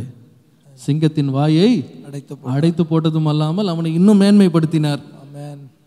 பெல்சஷாருக்கு போய் அவன் தீர்க்க தரிசனத்தை விளக்கி கொடுக்குறான். மெனே மெனே தெற்கேல் உப்பார்சின்னா விளக்கம் கொடுத்த உடனே அவர் நிறைய கிஃப்ட் கொண்டு வந்து கொடுக்குறாரு. உன் கிஃப்ட் உன்னோடைய இருக்கட்டும், உன் கிஃப்ட் எனக்கு தேவையில்லை. கர்த்தர் சொல்கிறதான் நான் சொல்லுவேன். மனுஷனுக்காக அவன் நிற்கவே இல்லைங்க. he always stood for God. அவன் தேவனுக்காக எப்பொழுதும் நின்ற ஒரு மனிதர். strong principles. அவருடைய தீர்மானங்களிலே உறுதியா இருந்தார். See, I don't have a very big experience in ministry. நான் ஊழியத்துல பெரிய அனுபவம் எனக்கு இல்ல. Very small experience I have. என்னுடைய அனுபவம் குறைந்த அளவு அனுபவம் தான். It is I wouldn't even say I have an experience, I'm just learning. எனக்கு அனுபவம் இருக்குன்னு கூட சொல்ல, இன்னும் கற்றுக்கொண்டு தான் நான் இருக்கிறேன். But I see people who have gone before me and who are elder to me. எனக்கு முன்பாய் கடந்து போன பரிசுத்தவான்கள் அல்லது இன்றைக்கு இருக்கக்கூடிய முதியோர்களை நான் நினைக்கிறேன். And one thing that strikes me in all of their lives is these people had something so dear to them. They held it as a principle, they never compromised for anybody. இவங்கள் எல்லாம் நான் பார்க்கிற ஒரு காரியம், ஏதோ ஒரு காரியத்தை ஒரு உறுதியான தீர்மானமாய் வைத்துக்கொண்டு தொடர்ந்து அதை பற்றி பிடித்து கொண்டே இருந்தார்கள். Whatever God impressed on their life in the beginning, they never left it till the end. தேவனாகிய கர்த்தர் அவருடைய இருதயத்துல எந்த காரியத்தை உறுதிப்படுத்தினாரோ அதை கடைசி வரையில கைவிடாதபடி பிடித்து கொண்டே இருந்தார். It can be things regarding as simple as dress. ஒரு சாதாரணமாக உடை அணிகிற காரியமா கூட இருக்கலாம். If God had impressed upon them about something, I found these people staying in that for the last breath of their life. ஆண்டவராகிய தேவன் அதை அவர்களுக்கு உணர்த்தி இருப்பாரானா கடைசி வரையில அவங்களுடைய வாழ்க்கையினுடைய கடைசி மூச்சு வரைக்கும் அந்த கொள்கையில உறுதியா இருந்தாங்க. Some people God has impressed upon them regarding living a particular lifestyle. சிலருக்கு தேவனாகிய கர்த்தர் ஒரு குறிக்கப்பட்ட விதமாக வாழுகிற காரியத்தை சொல்லி இருப்பாரானா I have seen these saints holding on to that principle in spite of every problem.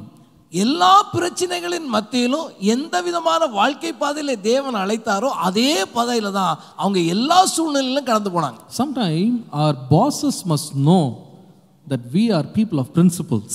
சில வேளையில நமக்கு மேலதிகாரிகளாக இருக்கிறவர்கள் நாம் தீர்மானத்தில் உறுதி உள்ள நபர்கள் என்பதை அறிய வேண்டும். These people will not do that. அவங்க செய்ய மாட்டாங்க அப்படி. They will not eat that. இவங்க இப்படிப்பட்ட வாழ்க்கை வாழ மாட்டாங்க. They will not eat that. இந்த காரியத்தை அவங்க சாப்பிட மாட்டாங்க. They will not come here. அவங்க இங்க வர மாட்டாங்க. They must know about the principles we hold dear to us. நீங்கள் எப்படிப்பட்ட கொள்கையை உங்களுக்கென்று வைத்திருக்கிறீர்கள் என்பதை அவர்கள் அறிய வேண்டும். Daniel suffered a few things because of staying in his principles. தன்னுடைய கொள்கையிலே உறுதியாய் இருந்ததனாலே அந்த தானியேலுக்கு சில துன்பங்கள் ஏற்பட்டது உண்மை. But ultimately he came out victorious. ஆனா முடிவு என்ன? ஜெயம் யாருக்கு உண்டானது? தானியேலுக்கு உண்டானது. Hallelujah. Hallelujah. When we stand for principles, some elements will become jealous about us. பாருங்க, ஒரு கொள்கைக்காக உறுதியான தீர்மானத்தோட நீங்க இருக்கும் பொழுது கண்டிப்பாக பிரச்சனைகளுக்கு முகம் கொடுக்க வேண்டியிருக்கும். சிலர் உங்கள் மேலே எரிச்சல் உள்ளவர்களாக இருப்பார்கள். But if those principles are based on the word of God, God will stand on our side. ஆனால் அந்த தீர்மானங்கள் தேவ வார்த்தையின் அடிப்படையில் உண்டானதாக இருக்குமானால் உங்களுக்காக யுத்தம் செய்கிறவர் கர்த்தராக இருப்பார். Hallelujah. Number 4. நான்காவது காரியத்தை கவனிங்க. Esther 2:17. எஸ்தருடைய புத்தகம் 2ஆம் அதிகாரம் 17வது வசனம்.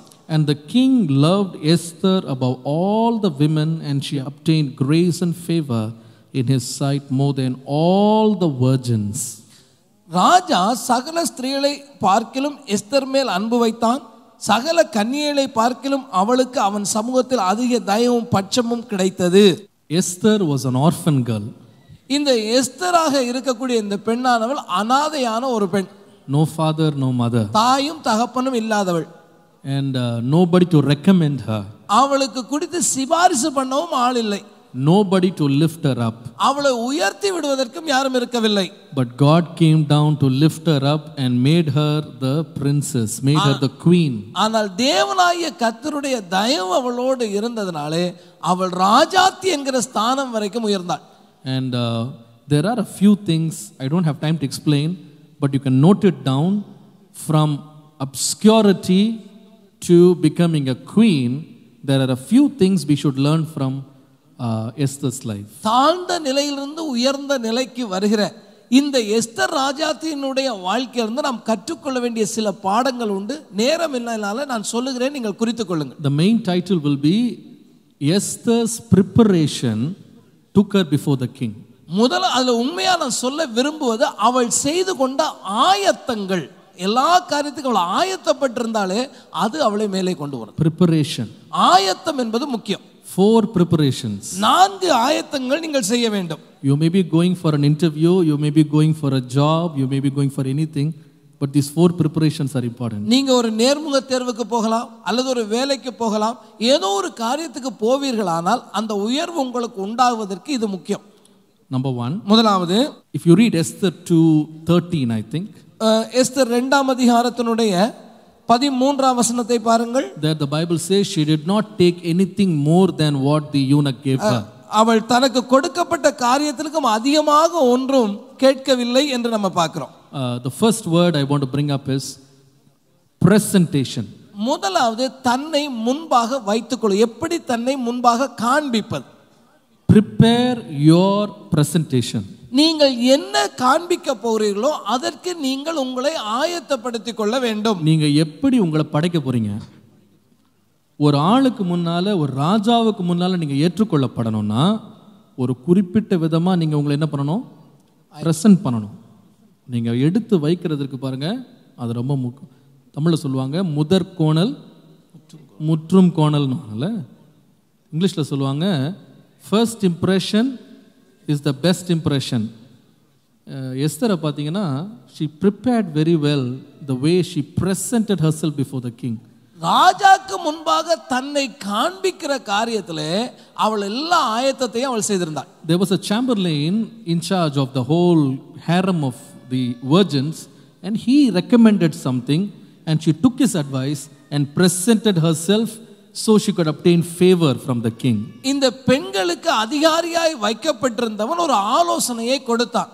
அந்த ஆலோசனையை அவள் உள்ளே எடுத்து எப்படி தன்னை ஆயத்தப்படுத்த வேண்டுமோ அப்படி ஆயத்தப்படுத்தி ராஜாவுக்கு முன்பாக போய் நிற்கிறார். In Genesis 41:14, நீங்கள் ஆதியாகமத்தின் புத்தகம் 41:14 படிப்பீர்களானால், Pharaoh called for Joseph and asked him to come inside.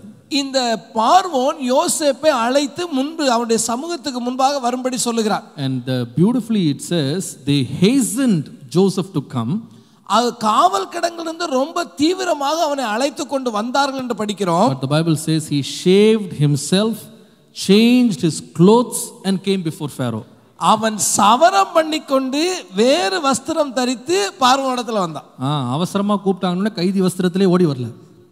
அங்க என்ன பண்ணா, நல்லா ஷேவ் பண்ணி ட்ரெஸ்ஸை ஒழுங்காக போட்டு, ராஜா பார்க்கும்போது நம்மளை கைதியாக பார்த்துடக்கூடாதுன்னு சொல்லி அங்கே இருக்கவங்க சொல்கிறாங்க, நீ யார் முன்னாடி போய் நிற்க போகிறேன்னா யார் முன்னாடி நிற்க போகிற, ராஜாவுக்கு நடிப்பா, ஒழுங்காக ட்ரெஸ் எல்லாம் ஒழுங்காக போட்டு ஃபார்மல் ட்ரெஸ் போட்டு நீட்டாக நில்லு. இது ரொம்ப முக்கியம். நீங்கள் ராஜாக்களுக்கு முன்பாக நீங்கள் நிற்கிற ஆயத்தத்தில் ஒரு ஆயத்தம் என்னென்னா, ஒழுங்காக உடை அணிந்து தலைமுடியை ஒழுங்காக வெட்டி ஒழுங்காக ஷேவ் பண்ணி போய் நிற்கணும். உங்களை பார்க்கும்போதே இவன் கையில் வேலையை கொடுக்கலான்னு தெரியணும். தூங்கி எழுந்து போகக்கூடாது. ஆற தூக்கத்தில் கசங்கன சட்டை, பாதி தாடி அங்கே இங்கே தொங்கிட்டு, தலையிலெல்லாம் பேனு, இப்படிலாம் போய் நின்னீங்கன்னா வேலை கிடைக்காது. கர்த்தர் உங்களோடு இருப்பார், கரெக்ட் தான். கர்த்தர் உங்களோடு இந்த பேனையை வழக்க சொன்னார். சொல்லுங்கள் பார்ப்போம். ஒழுங்காக சுத்தமாக ட்ரெஸ்ஸை போட்டு நீட்டாக ப்ரெசன்ட் பண்ணணும். Presentation is important. எங்கே ஃபார்மல் வேர் போடணுமோ அங்கே ஃபார்மல் வேர் போடணும். இன்ஃபார்மல் வேரில் இன்ஃபார்மல் வேர் போடணும். கேஷுவல்ஸில் வந்து நீங்கள் போய் இன்டர்வியூவுக்கு போனீங்கன்னா சில பேர் என்னது ஹையர் மீ அப்படின்னு சொல்லிட்டு ஒரு டிஷர்ட் போட்டு போனீங்கன்னா அவர் பார்ப்பார், இவன் உட்கார வேண்டிய பொசிஷன் ஒரு ஆஃபீஸர், இப்படி டிஷர்ட்டை போட்டு ஸ்போர்ட்ஸ் ஷூ போட்டு தலை கூட சரியாக சீவம் வந்திருக்கானே, இவனுக்கும் இந்த பகுதிக்கும் பதவிக்கும் தகுதி இல்லை, விட்டுருவாங்க. என்னதான் திறமை இருந்தாலும் ப்ரெசன்டேஷன், ஆள் பாதி எல்லாம் படித்து தான் வச்சுருக்கோம் இல்லை, ஆனால் எவ்வளோ பேர் செய்கிறோன்னு தெரியல. ஒரு ஆளை பார்க்கும்போதே ப்ராமிஸ் இருக்கணும் இல்லை. ஒரு பாஸ்டர்னால் அதுக்கேற்ற மாதிரி இருக்கணும், ஒரு மாஸ்டர்னால் அதுக்கேற்ற மாதிரி இருக்கணும். ஆளை பார்க்கும்போதே இவரில் நம்ம உள்ளே இழுக்கலாம் அப்படின்னு தோணணும். யோசிப்பு நேற்றுக்கு வரை கைதி இப்போ நான் ராஜ்மன் அணிஞ்சிக்கிறேன்னா அப்படி போயிடக்கூடாது, நீ மாற்றணும். எஸ்தர் தன்னை அழகாக ஆயத்தம் பண்ணிக்கொண்டு எப்படி ராஜா விரும்புவாரோ அதற்கேற்ற விதமாய் தன் தோற்றத்தை மாற்றிக்கொண்டு போனாள்.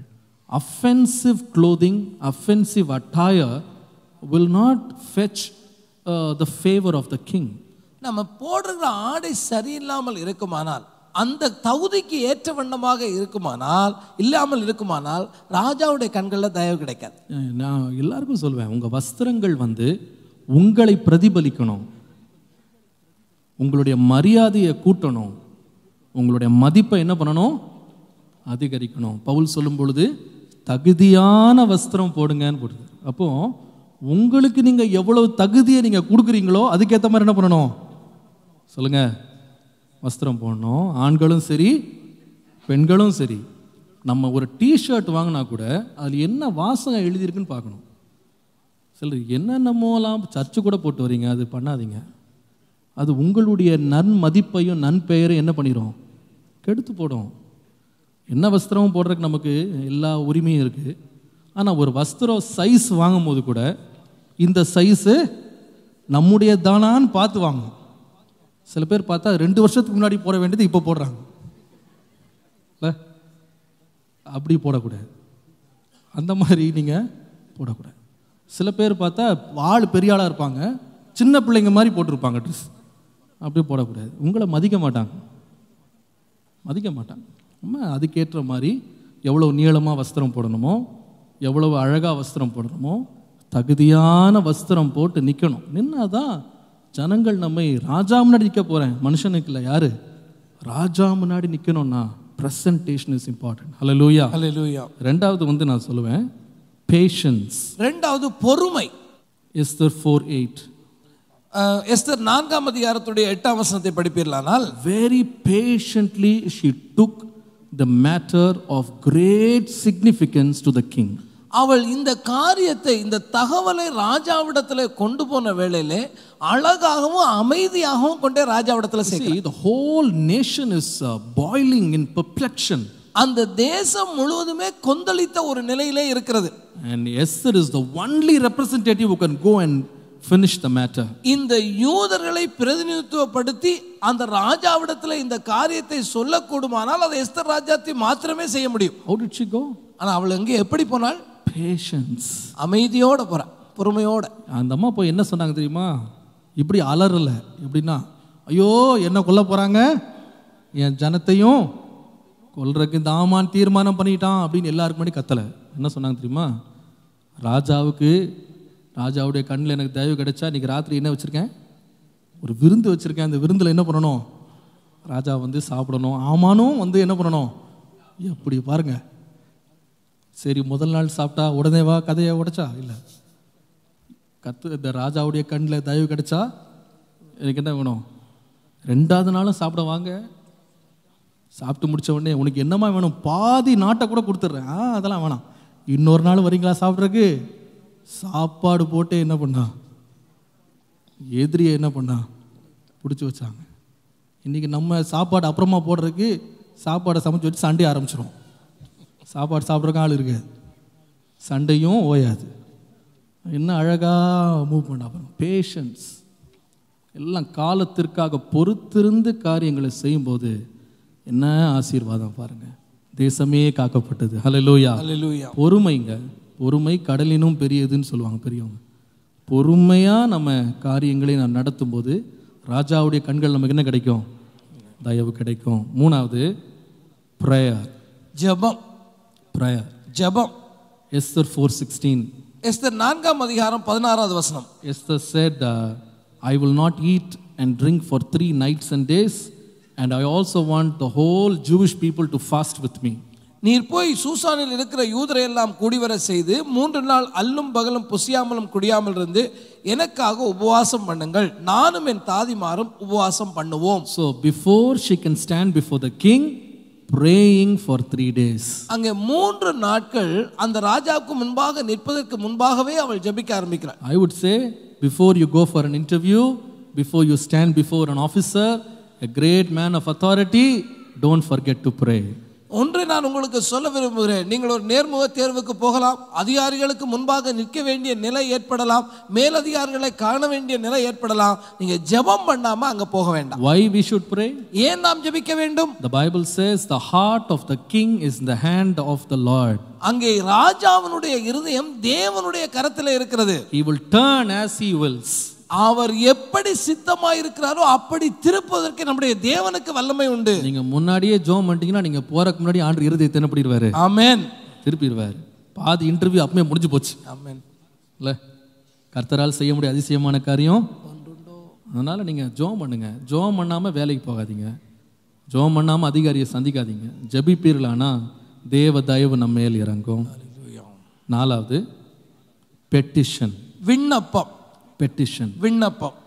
I told you already, Esther 5:3-4. அங்கே எஸ்தர் 5ஆம் அதிகாரம் 3வது வசனத்திலே அதை நாம் படிக்க முடியும். Keep your words under control. உங்களுடைய என்ன வார்த்தைகளை பேச போறீங்களோ அந்த வார்த்தைகளை உங்களுடைய கட்டுப்பாட்டில் வைத்துக் கொள்ளுங்க. Don't blabber before a king. ஒரு ராஜாக்கு முன்பாக வாயை திறந்து உளறி விடாதீங்க. Carefully mark your words and speak the right words. நீங்கள் சரியான வார்த்தையை அளந்து அந்த இடத்தில் பேசுங்கள். Write this down if you can. Speak the right words to the right people at the right time in the right manner. சரியான ஆளிடத்தில் சரியான நேரத்தில் சரியான விதத்தில் நீங்க பேசுனீங்கன்னா அந்த வார்த்தைக்கு மதிப்பு இருக்கும். ஆமென். என்ன அழகா பேசினா பாருங்க. சொந்த மனைவி தான், ஆனால் என்ன அழகா பேசினா. ராணி என்று அவள் பேசல. தயவு கூர்ந்து வாங்க சாப்பிட வாங்க சாப்பிட வாங்க சாப்பிட வாங்க. கடைசி அந்த ஆளுக்கு எதையாவது ஒன்று சொல்லம்மா, சாப்பாடே அவ்வளோ நாள் போட்டுக்கிட்டு இருக்க, என்ன வேணும் சொல்லு. என்ன நடந்துச்சு கேட்டா பாருங்க, என் ஜீவனை எனக்கு தாரும். உன் ஜீவனா, உனக்கு என்ன பிரச்சனை? யார் அந்த ஜீவனுக்கு விரோதம் மதம் உட்காந்துருக்கானு? ஆமா நான் தான். அவ்வளோதான். அந்த ஆள் ஆடி போயிட்டான். ஏன்னா இவர் ஏற்கனவே 3 நாள் சாப்பிட்டு குடுகாலத்தில் இருக்கார். இப்போ அவர் மனசை என்ன பண்ண முடியாது, மாற்ற முடியாது. என்ன பெட்டிஷன் எவ்வளோ அழகாக வைத்தா பாருங்க. Beautifully she put it. So when you stand before kings, mark the words you say. ராஜாக்களுக்கு முன்பாக நிற்கிற பொழுது உங்கள் வார்த்தைகளை கவனிங்க. Fifth personality, ஐந்தாவது நமக்கு முன்பாக இருக்கக்கூடிய நபர் 1 Samuel 17:31. 1 சாமுவேல் 17ஆம் அதிகாரத்துடைய 31வது வசனம். When the words were heard which David spake, they rehearsed before Saul, and he sent for him. தாவீது சொன்ன வார்த்தைகளை அவர்கள் கேட்டு அதை சவுலின் சமூகத்தில் அறிவித்தார்கள். அப்பொழுது அவனை அழைப்பித்தான். Who is calling whom? இப்ப யாரை கூப்பிடுறாங்க? The king is calling the shepherd boy. இந்த ராஜாவா இருக்கக்கூடிய சவுல் ஆடு மேய்க்கிற தாவீதை அழைக்கிறான். Until yesterday he was in obscurity. நேற்றே நாள் வரையிலே அவன் சாதாரண தாழ்மையின் நிலையிலே இருந்தவன். Today he is standing before the king. இன்றைக்கு ராஜாவுடைய சமூகத்திலே நிற்கிறான். What gave him a place in the king's presence? இப்படிப்பட்ட சந்தர்ப்பம், ராஜாவுடைய சமூகத்துக்குள்ளே வருகிற சந்தர்ப்பம் கிடைத்தது. எப்படி கிடைத்தது? The Bible clearly says they rehearsed what he said to the king again. அவன் ராஜாவினிடத்தில் சொல்ல வேண்டிய காரியத்தை திரும்ப சொன்னான். இவன் சொன்ன காரியத்தை ராஜாவிடத்துல சொன்னாங்க. அதுக்காக இந்த ஆள் என்ன பண்ணாங்களாம், உள்ள வாப்பா அந்த தாவீதை கூட்டுவாங்க. சொல்லிடுறேன், இது ரொம்ப கஷ்டமான நேரம் இஸ்ரவேல் ஜனத்திற்குல்ல. ஒரு யுத்தம் நடந்துட்டு இருக்கு. டெய்லி இந்த பெலிஸ்திய ராட்சசன் கோலியாத் வந்து டெய்லி முழக்கமிடுறான், என்னோட யாராவது சண்டை போடுவாங்க. 40 நாள் வந்து போகிறான். இதை சந்திக்கிறதுக்கு முடியாமல் தேசமே குழம்பி போயிருக்கு. இந்த நேரத்தில் ராஜாட்ட அப்பாயின்மெண்ட் கிடைக்குமா? சப்போஸ் இன்னைக்குன்னா என்ன சொல்லுவாங்க, எங்க பாகிஸ்தானோட யுத்தம் நடந்துக்கிட்டு இருக்கு, இந்த நேரம் போய் ராஜாட்ட போய் இன்னும் தனியாக போய் பார்த்துட்டு வரேன்னா அதெல்லாம் இப்போ நேரம் கிடையாது. ராஜா ரொம்ப பிஸியாக இருக்கார், இப்போல்லாம் அவரை பார்க்க முடியாது, ரொம்ப டென்ஷனாக இருக்காரு சொல்லுவாங்க. கரெக்டா? அதே போல தான் அன்றைக்கி சொல்லியிருப்பாங்க.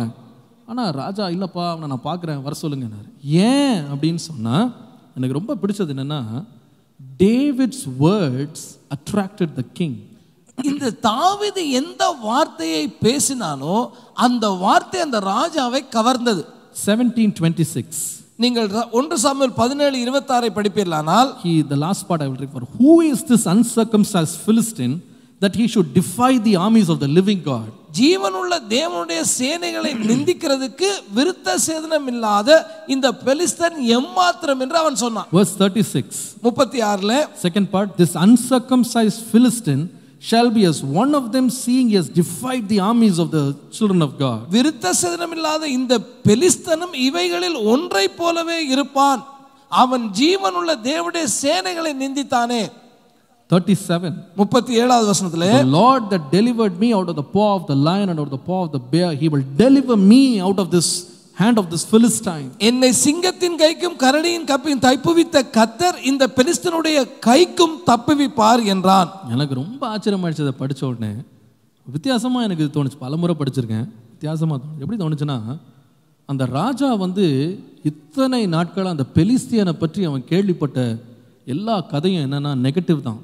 அவன் உயரமாக இருக்கான், இவ்வளோ பெரிய பட்டயம் வச்சுருக்கான், இவ்வளோ பெரிய கேடகம் வச்சுருக்கான், அவன் சத்தம் இவ்வளோ பயங்கரமாக இருக்குது, அவனோட சண்டை போடுறதுக்கு யாராலும் முடியாது. வர்ற ஆர்மி ஜென்ரல்லாம் டெய்லி வந்து அவனை பற்றி குறை தான் சொல்லியிருப்பான்.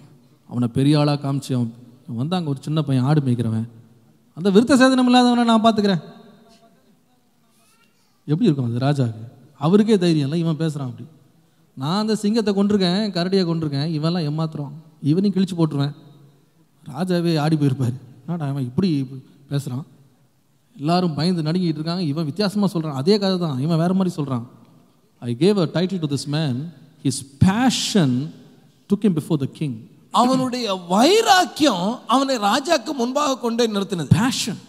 அவன் என்ன வேலை செய்யறானோ அந்த வைராக்கியம் உள்ளவனா இருந்தான். Professionals will see the problems, passionate people will see the possibilities. பாருங்க, தொழில்ல திறமை உள்ளவன் என்று சொல்றவங்க பிரச்சனையை தான் பார்ப்பாங்க. ஆனா வைராக்கியமும் உற்சாகம் உள்ளவங்க பிரச்சனைக்கு தீர்வை பார்ப்பாங்க. Hallelujah. Hallelujah. Let me repeat. நான் திரும்ப சொல்ல விரும்புறேன். Professionals will see the problems, but passionate people will see the possibility. தொழில்ல நிபுணர்களா இருக்கிறவங்க பிரச்சனையை தான் பார்ப்பாங்க. ஆனா உற்சாகமும் வைராக்கியமும் உள்ளவங்க அந்த பிரச்சனைக்கு தீர்வு என்னன்னு தான் பார்ப்பாங்க. Now what does the king want? இங்க ராஜாவுக்கு என்ன தேவை? He does not want problems. இந்த ராஜாவுக்கு இப்ப பிரச்சனை வேண்டியதில்லை. He wants solutions. அந்த பிரச்சனைக்குள்ள தீர்வு தான் வேணும். The whole nation of Israel was talking about problems. இந்த இஸ்ரவேலுடைய ஜனங்கள் முழுவதுமே பிரச்சனையை குறித்து தான் பேசுகிறார்கள். But this man, a little young boy, David, spoke about possibility. ஆனா இளவயதா இருக்கக்கூடிய இந்த பையனா இருக்கக்கூடிய தாவீது பிரச்சனைக்கு தீர்வை கொண்டு வரான். நம்ம என்ன பேசுறோம்? எதை பேசுறோம்? ராஜா முன்னாடி தயவு வேணும் என்ன பேசணும் தெரியுமா? சில பேர் இருக்காங்க பாருங்க, அவங்க வந்து நம்மகிட்ட 10 நிமிஷம் பேசினா நம்ம மூடே ஆஃப் ஆயிரும். பார்த்துருக்கீங்களா? அது நாளே இருண்டு போன மாதிரி இருக்கும். ஏன்டா இவன் உள்ள வந்தான், நல்லா சந்தோஷமா ஆரம்பிச்சேன், பிரச்சனை பிரச்சனை பிரச்சனை பிரச்சனை. ஆனால் சில பேர் வருவாங்க பாருங்க, பிரச்சனை இல்லை, சொல்யூஷன் கரெக்டாக கொண்டு வருவாங்க. Bring solutions. When you bring solutions, the king's favor will come upon you. நீங்கள் தீர்வுகளை கொண்டு வருகிற பொழுது ராஜாவுடைய கண்களிலே தயவு உண்டாகும். In your office, if you constantly are a person who brings upon complaints and complaints, the principal does not want to meet you again. நன்றாக கவனிச்சு பாருங்க, உங்களுடைய வேலை ஸ்தலத்திலேயோ அல்லது உங்களுடைய ஸ்கூல்லையோ தொடர்ந்து பிரச்சனைகளே முன்வைக்கிற ஒரு நபராக இருந்தா மற்றவர்களுக்கு உங்களை பிடிக்காது, அவர்கள் உங்களுக்கு எந்த நன்மையும் செய்ய போறதில்லை. They will not want to face you. உங்க முகத்தை பார்க்கவே உங்களுக்கு பிடிக்காதுங்க. But you talk about possibilities. ஆனால் அங்கே தீர்வு காணக்கூடிய வழிமுறைகளை சொல்வீர்களா? You talk about solutions. எப்படி இந்த பிரச்சனைக்கு தீர்வு காண முடியும் என்ற ஆலோசனை சொல்வீர்களா? You have a passionate spirit to find a result, you find an answer. இந்த பிரச்சனைக்கு இப்படி ஒரு காரியத்தை செய்தால் முடிவு உண்டாகும் என்ற விடை உங்கள் கையில் இருக்குமானால் the king will meet you. அங்கே ராஜா உங்களை சந்திக்க பிரியப்படுவார். Hallelujah. Hallelujah. I heard this story. ஜப்பான்ல வந்து ஒரு சோப்பு கம்பெனி இருந்துச்சாம். இந்த கதை எங்கேயோ படித்தேன் நான். இந்த சோப்பு கம்பெனியில் அடிக்கடி கம்ப்ளைண்ட் வருமா. என்ன கம்ப்ளைண்ட்னா, நிறைய சோப்பு டப்பாவில் சோப்பை காணோம்னு வரும். இது என்னென்னா மிஷினில் வர்ற ஒரு ப்ராப்ளம். லட்சக்கணக்கான சோப்பு அவங்க தயாரித்து எல்லாம் கம்ப்யூட்டரைஸ்டாக மிஷினில் அப்படியே சோப்பு டப்பாவில் எல்லாம் மிஷின் தான் சோப்பு உள்ளே போட்டு போயிட்டே இருக்கும்போது ஒரு சில டப்பாவில் என்ன போகாது, சோப்பு போகாமல் அப்படியே போயிட்டு அது மார்க்கெட்டுக்கே போயிடுது. அப்போது பெரிய போர்ட் மீட்டிங் கூப்பிட்டு நம்ம பேரே கெட்டு போகுது, இந்த மாதிரி பிரச்சனை திருப்பி வரக்கூடாது, என்ன பண்ணலாம் அப்படின்னு திட்டம் போட்டு மொத்த போர்ட் மீட்டிங் கூட்டினாங்க. அப்போ ஒருத்தர் நிறைய பேர் சஜஸ்ட் பண்ணாங்க, இதை தீர்க்கணுன்னா மற்ற கம்பெனியில் வைக்கிற மாதிரி ஒரு லேசர் டிடெக்டர் வைக்கணும். அந்த அசம்பிளி லைனில் கடைசியில் வரும்போது ஒரு லேசர் டிடெக்டர் வச்சோன்னா எந்தெந்த டப்பாவில் சோப்பு இல்லையோ அது கரெக்டாக காமிச்சு கொடுத்துரும். அந்த டப்பாவை என்ன பண்ணிடலாம், நீக்கிடலாம். எவ்வளோ ஆகும்? 2 கோடி ஆகும். இதெல்லாம் டிஸ்கஸ் பண்ணிகிட்டு இருந்தோம். வெளியில் அந்த டிஸ்கஷன் ரூமுக்கு வெளியில் இந்த தரையை துடைக்கிற ஒரு மனுஷன் இவங்க டிஸ்கஷன் என்னன்னு பார்த்துக்கிட்டு இருந்தான். வெளியில் வந்து அவங்கள பார்த்து கேட்டான், நான் என்னங்க டிஸ்கஷன், ரொம்ப நேரமாக தலையை உடைச்சிட்ருங்க, என்ன பிரச்சனை? சோப்பு இது மாதிரி ஆகுது, பிரச்சனை வருது. சரி, எனக்கு ஒரு 5 நிமிஷம் கொடுக்குறீங்களா, நான் ஒரு சின்ன ஒரு டெமான்ஸ்ட்ரேஷன் பண்ணி காட்டுறேன், நான் வந்து இதுக்கு ஒரு சொல்யூஷன் கொடுக்குறேன். அவங்க எல்லாரும் அவனை டிஸ்பைஸ் பண்ணாங்க. நாங்கள்லாம் பெரிய படித்தவங்க, நீ என்ன பெரிய, நீ தர துடைக்கிறவன், உனக்கு என்ன தெரியும்? இல்லைங்க, ஒரு 5 நிமிஷம் கொடுங்க, நான் உங்களுக்கு எதாவது பண்ணி காட்டுறேன், இது எப்படி பிரிக்கிறது. அப்படியா, சரி. அவங்க அத்தனை பேரையும் கூப்பிட்டான். அந்த போர்ட் மெம்பர்ஸ் அவ்வளோ பேரும் வந்தாங்க அசம்பிளி லைனுக்கு. அவன் என்ன பண்ணான் தெரியுமா, சோப்பு லைனாக போயிட்டே இருக்கு, அங்கே பக்கத்தில் ஒரு இண்டஸ்ட்ரியல் ஃபேன் இருந்துச்சான், அதை இழுத்துட்டு வந்து ஆன் பண்ணியிருக்கான். என்னாச்சுப்போம், காலி டப்பாலாம் பறக்குது. எதுக்கு 2 கோடிக்கு மிஷின் வாங்கி உள்ள சோப்பு இருக்குதா இல்லையா, ஃபேனை ஆன் பண்ணால் என்ன ஆகும், அடிக்கிற காற்றுல அந்த ஆளை அந்த கம்பெனியினுடைய வைஸ் பிரசிடெண்ட்டாக மாற்றினாங்களாம். என்ன அறிவியா இந்த ஆளுக்கு மூளை, இங்கே 2 கோடி பேசிக்கிட்டு எவ்வளோ படித்து உட்காந்துருக்கான், கம்பெனிக்கு நஷ்டம், இவன் வச்சுருக்கான் பாரு மூளை, இந்த தர துடைக்கிறவனுக்கு இருக்க மூளை. உங்களை இப்படி தாங்க ராஜா பார்ப்பாரு. நீ 2 கோடி செலவு வைக்கிறியா, ஃபேனை போட்டு வேலையை முடிக்கிறியா? அவருக்கு என்ன வேணும்? பிரச்சனை தீரணுங்க, சிம்பிளாக முடியணும். அவங்க தான் ராஜா முன்னாடி போய் நிற்க முடியும். அல்லேலூயா. அல்லேலூயா. ஜோம் பண்ணுங்க போய், ஆண்டவரே எனக்கு இந்த மாதிரி ஞானம் தாரும், பிரச்சனைகளே பேசி பேசி பேசி பேசி காலத்தை ஓட்டிக்கிட்டு இருக்கேன். பிரச்சனைக்கு தீர்வாக கொடுக்கறதுக்கு எனக்கு என்ன பண்ணும்? யோசிப்பு பிரச்சனையும் சொன்னான், அடுத்த 7 வருஷம் பஞ்சம் வரும்னு சொன்னான். ஆனால் வெறும் பிரச்சனையாக சொன்னான். என்ன சொன்னான் தெரியுமா? இந்த 7 வருஷம் நல்ல செழிப்பின் காலத்தில் என்ன பண்ணுங்க, எல்லாத்தையும் சேர்த்து வை, மீதி அடுத்தது பஞ்ச காலத்தில் பிரச்சனையே வராது. அவ்வளோதாங்க. ராஜா பார்த்தாரு, அத்தனை பேர் சீனியர்லாம் உட்காந்துருக்காங்க, எல்லாம் வரங்கட்டு சேரை போடுங்கயா, இவன் தான் அடுத்தது, எனக்கு அடுத்தது. என்ன அழகாக இவன் சொல்யூஷன் கொடுக்குறான். நீங்கள் அப்படி சொல்யூஷன் கொடுத்தா பதவி உயர்வு ஆட்டோமேட்டிக்காக வருங்க. பிரச்சனையை பேசிக்கிட்டு இருந்தால் லாஸ்ட் ரோவில் தான் உட்காரணும். நீங்கள் சொல்யூஷன்ஸ் கொடுங்க, பேஷனேட்டாக லுக் ஃபார் சொல்யூஷன்ஸ். நீங்கள் எதை தேடுகிறீர்களோ அதை கண்டுபிடிச்சிருவீங்க. நீங்கள் பிரச்சனையை பேசுகிறதுலையே இன்ட்ரெஸ்ட் ரொம்ப கூறிடுச்சுன்னா நீங்கள் பிரச்சனையை தான் பேசுவீங்க. சொல்யூஷனை தேடி, உங்கள் வாழ்க்கையில் தீர்வுகளை தேடி, இந்த பிரச்சனைக்கு எப்படி நான் முடிவு காணணும்னு நீங்கள் தேட ஆரம்பித்தா நீங்கள் எதை தேடுறீங்களோ அதை கண்டுபிடிச்சிருவீங்க. தாவீது பிரச்சனையை பேச விரும்பலை, எனக்குள்ளே இருக்கிறவர் பெரியவர், இந்த பெலிஸ்தீனை கொன்று போடுவேன், அவ்வளோதான். எங்கே போய் உட்காந்தான்னு கேட்டால் ராஜாவுடைய மருமகனாகவே மாறிட்டான். ஐயோ என்ன பதவி உயர்வு, அடுத்த ராஜாவாக அவன் உயர்ந்து விட்டான். அல்லேலூயா, கர்த்தருடைய நாமத்துக்கு. ஒரே ஒரு வசனம் வாசித்துட்டு நீங்கள் இந்த அடுத்த குறிப்பெல்லாம். நீதிமொழிகள் 30:28 வாசிங்க. Proverbs 30:28, very interesting verse. The spider taketh hold with her hands and is in king's palaces. தன் கைகளினால் வலையை பின்னி அரசர் அரண்மனையில் சிலந்தி பூச்சியுமே. எங்க போய் உட்கார்ந்துருச்சா சிலந்தி பூச்சி? எங்க போய் உட்கார்ந்துருச்சு?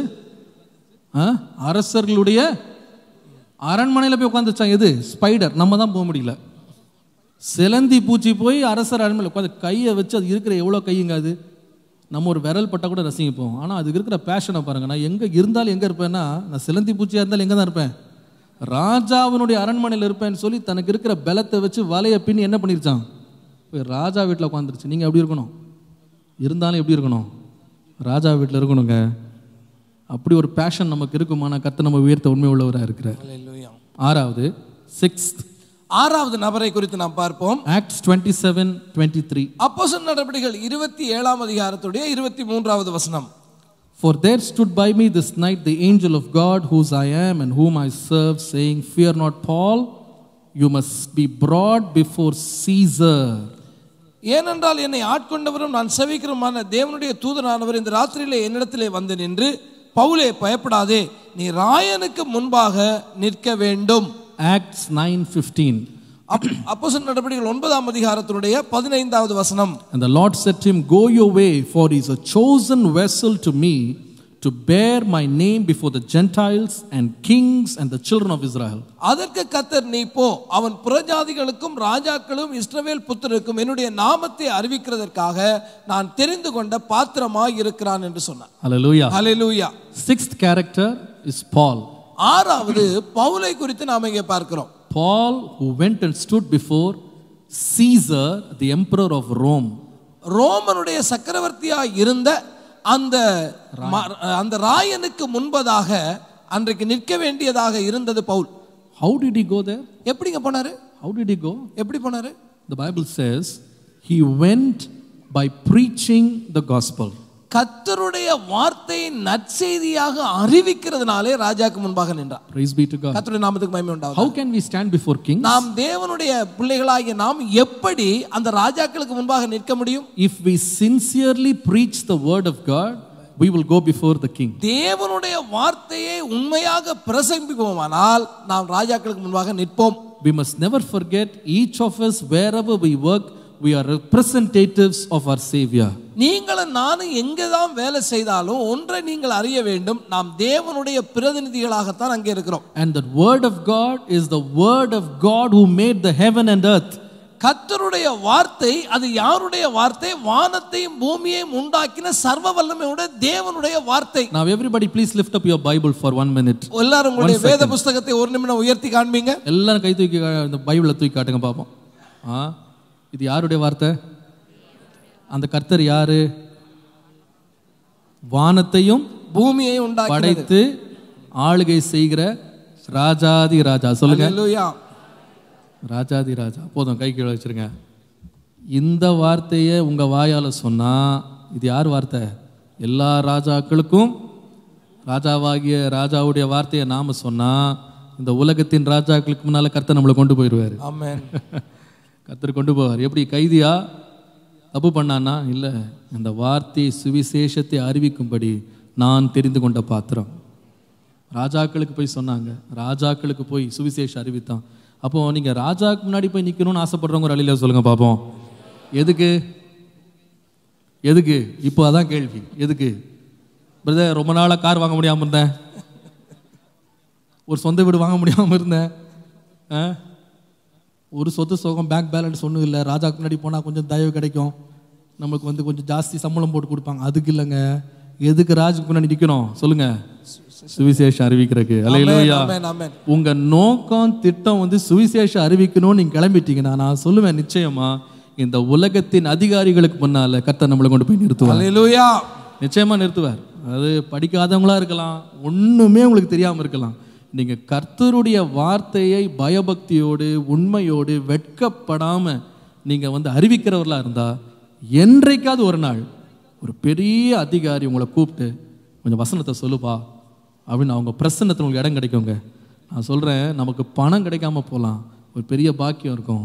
ராஜாக்களை தேவனண்டை நான் கொண்டு வந்தேன், அதிகாரிகளை தேவனண்டை கொண்டு வந்தேன். அதை கர்த்தர் நிச்சயமாக வசனத்துக்காக நில்லுங்க. எப்பவுமே சுவிசேஷம் பிரசங்கிக்கிறவங்களா இருங்க. இந்த பவுல்லாம் அவனுடைய ஆரம்பத்தை பார்த்தீங்கன்னா சபையை துன்பப்படுத்தி அவனால் நிறைய பேர் அழுதாங்க, எவ்வளோ கண்ணீர் விட வச்சான். ஆனால் கர்த்தருடைய வார்த்தையை சுமந்து பேச ஆரம்பித்தான். கர்த்தர் கொண்டு போய் ராயனுக்கு முன்னாலே நிற்க வச்சுட்டார். அந்த ராயன்கிட்ட போகிறக்கு அவன் எவ்வளோ பாடுபட்டான் தெரியுமா? நிர்வாணம், பசி, பட்டினி, சிறைச்சாலை, கப்பல் சேதம் எல்லாத்தையும் தாண்டிக்கிட்டு அவன் பணம் சம்பாதிக்கிற ராஜாட்ட போல, வேலை கிடைக்கிறதுக்கு ராஜாட்ட போல, எப்படியாவது ராஜாட்ட நான் சுவிசேஷம் சொல்லணும். நீங்கள் அப்படி தாகத்தோடு இருங்க. என்னுடைய உயர் அதிகாரி ரூமுக்குள்ள எனக்கு ஒரு சான்ஸ் கிடைக்கணும் ஆண்டவரே, அந்த உயர் அதிகாரியை நான் சந்திக்கணும். எதுக்குன்னா ஏதாவது ஒரு சிபாரிசு கிடைக்கும், அப்படி இல்லை, சுவிசேஷத்தை நான் சொல்லணும். சுவிசேஷத்தை இந்த தாகம் உங்களுக்கு இருக்குமானா கர்த்தர் இருப்பு தாழ்பாடுகளை முறித்து என்ன பண்ணுவார்? கொண்டு போயிடுவார். ஆச்சரியமான இடங்களில் கொண்டு போய் நீங்கள் சுவிசேஷத்தை சொல்லுவீங்க.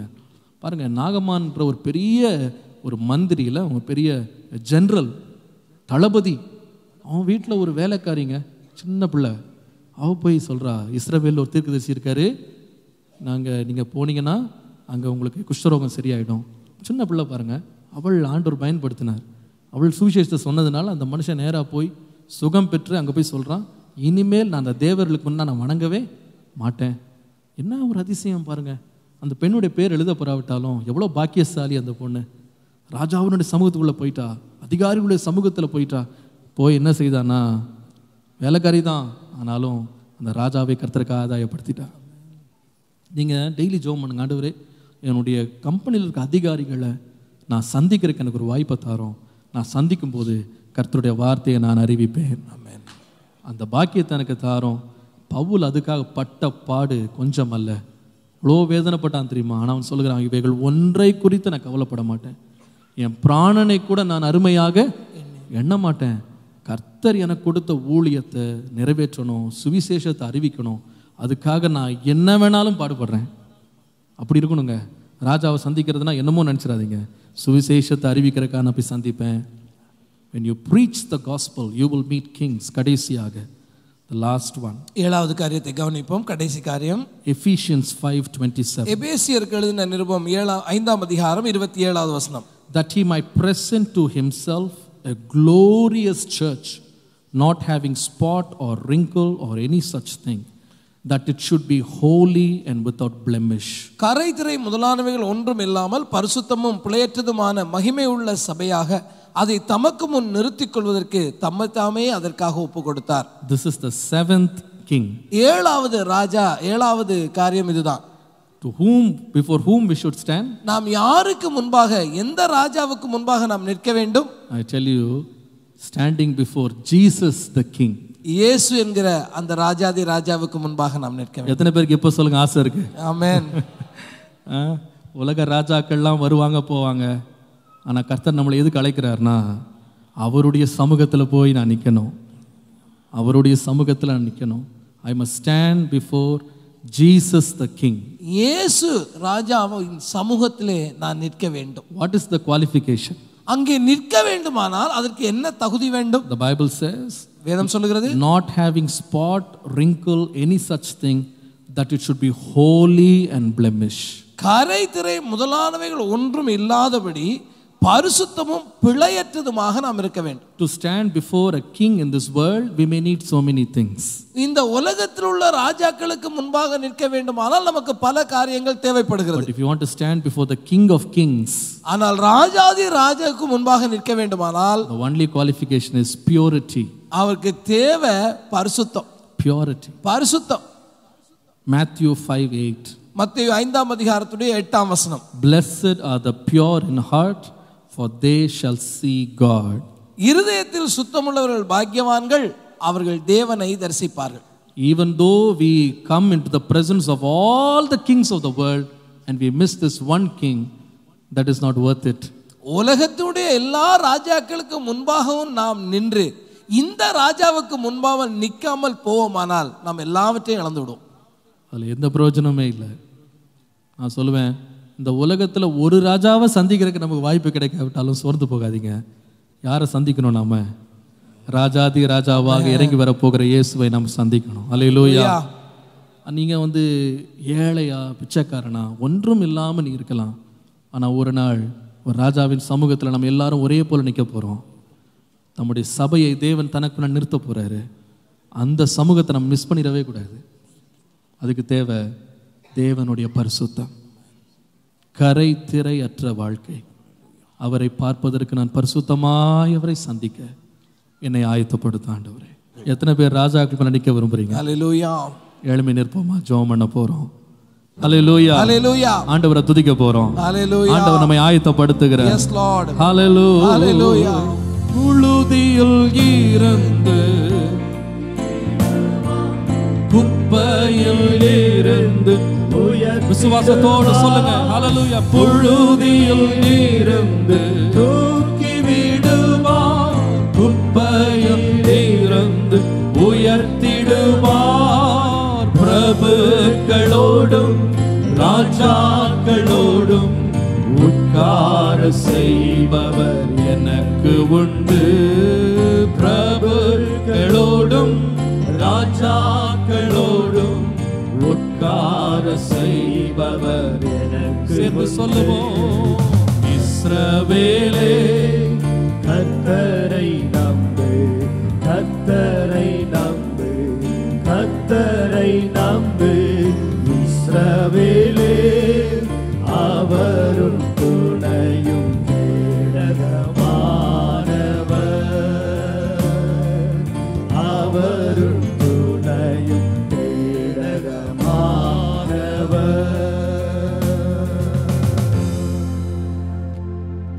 வானத்தையும் பூமியையும் படைத்த எங்கள் ஒன்றான மெய் தேவன் ஆகிய கர்த்தாவே, நீங்கள் உங்களை பெரிய உயர்வுக்கு எங்களை அழைத்திருக்கிறதுக்காக உமக்கு நன்றியோடு உம்மை துதிக்கிறோம்.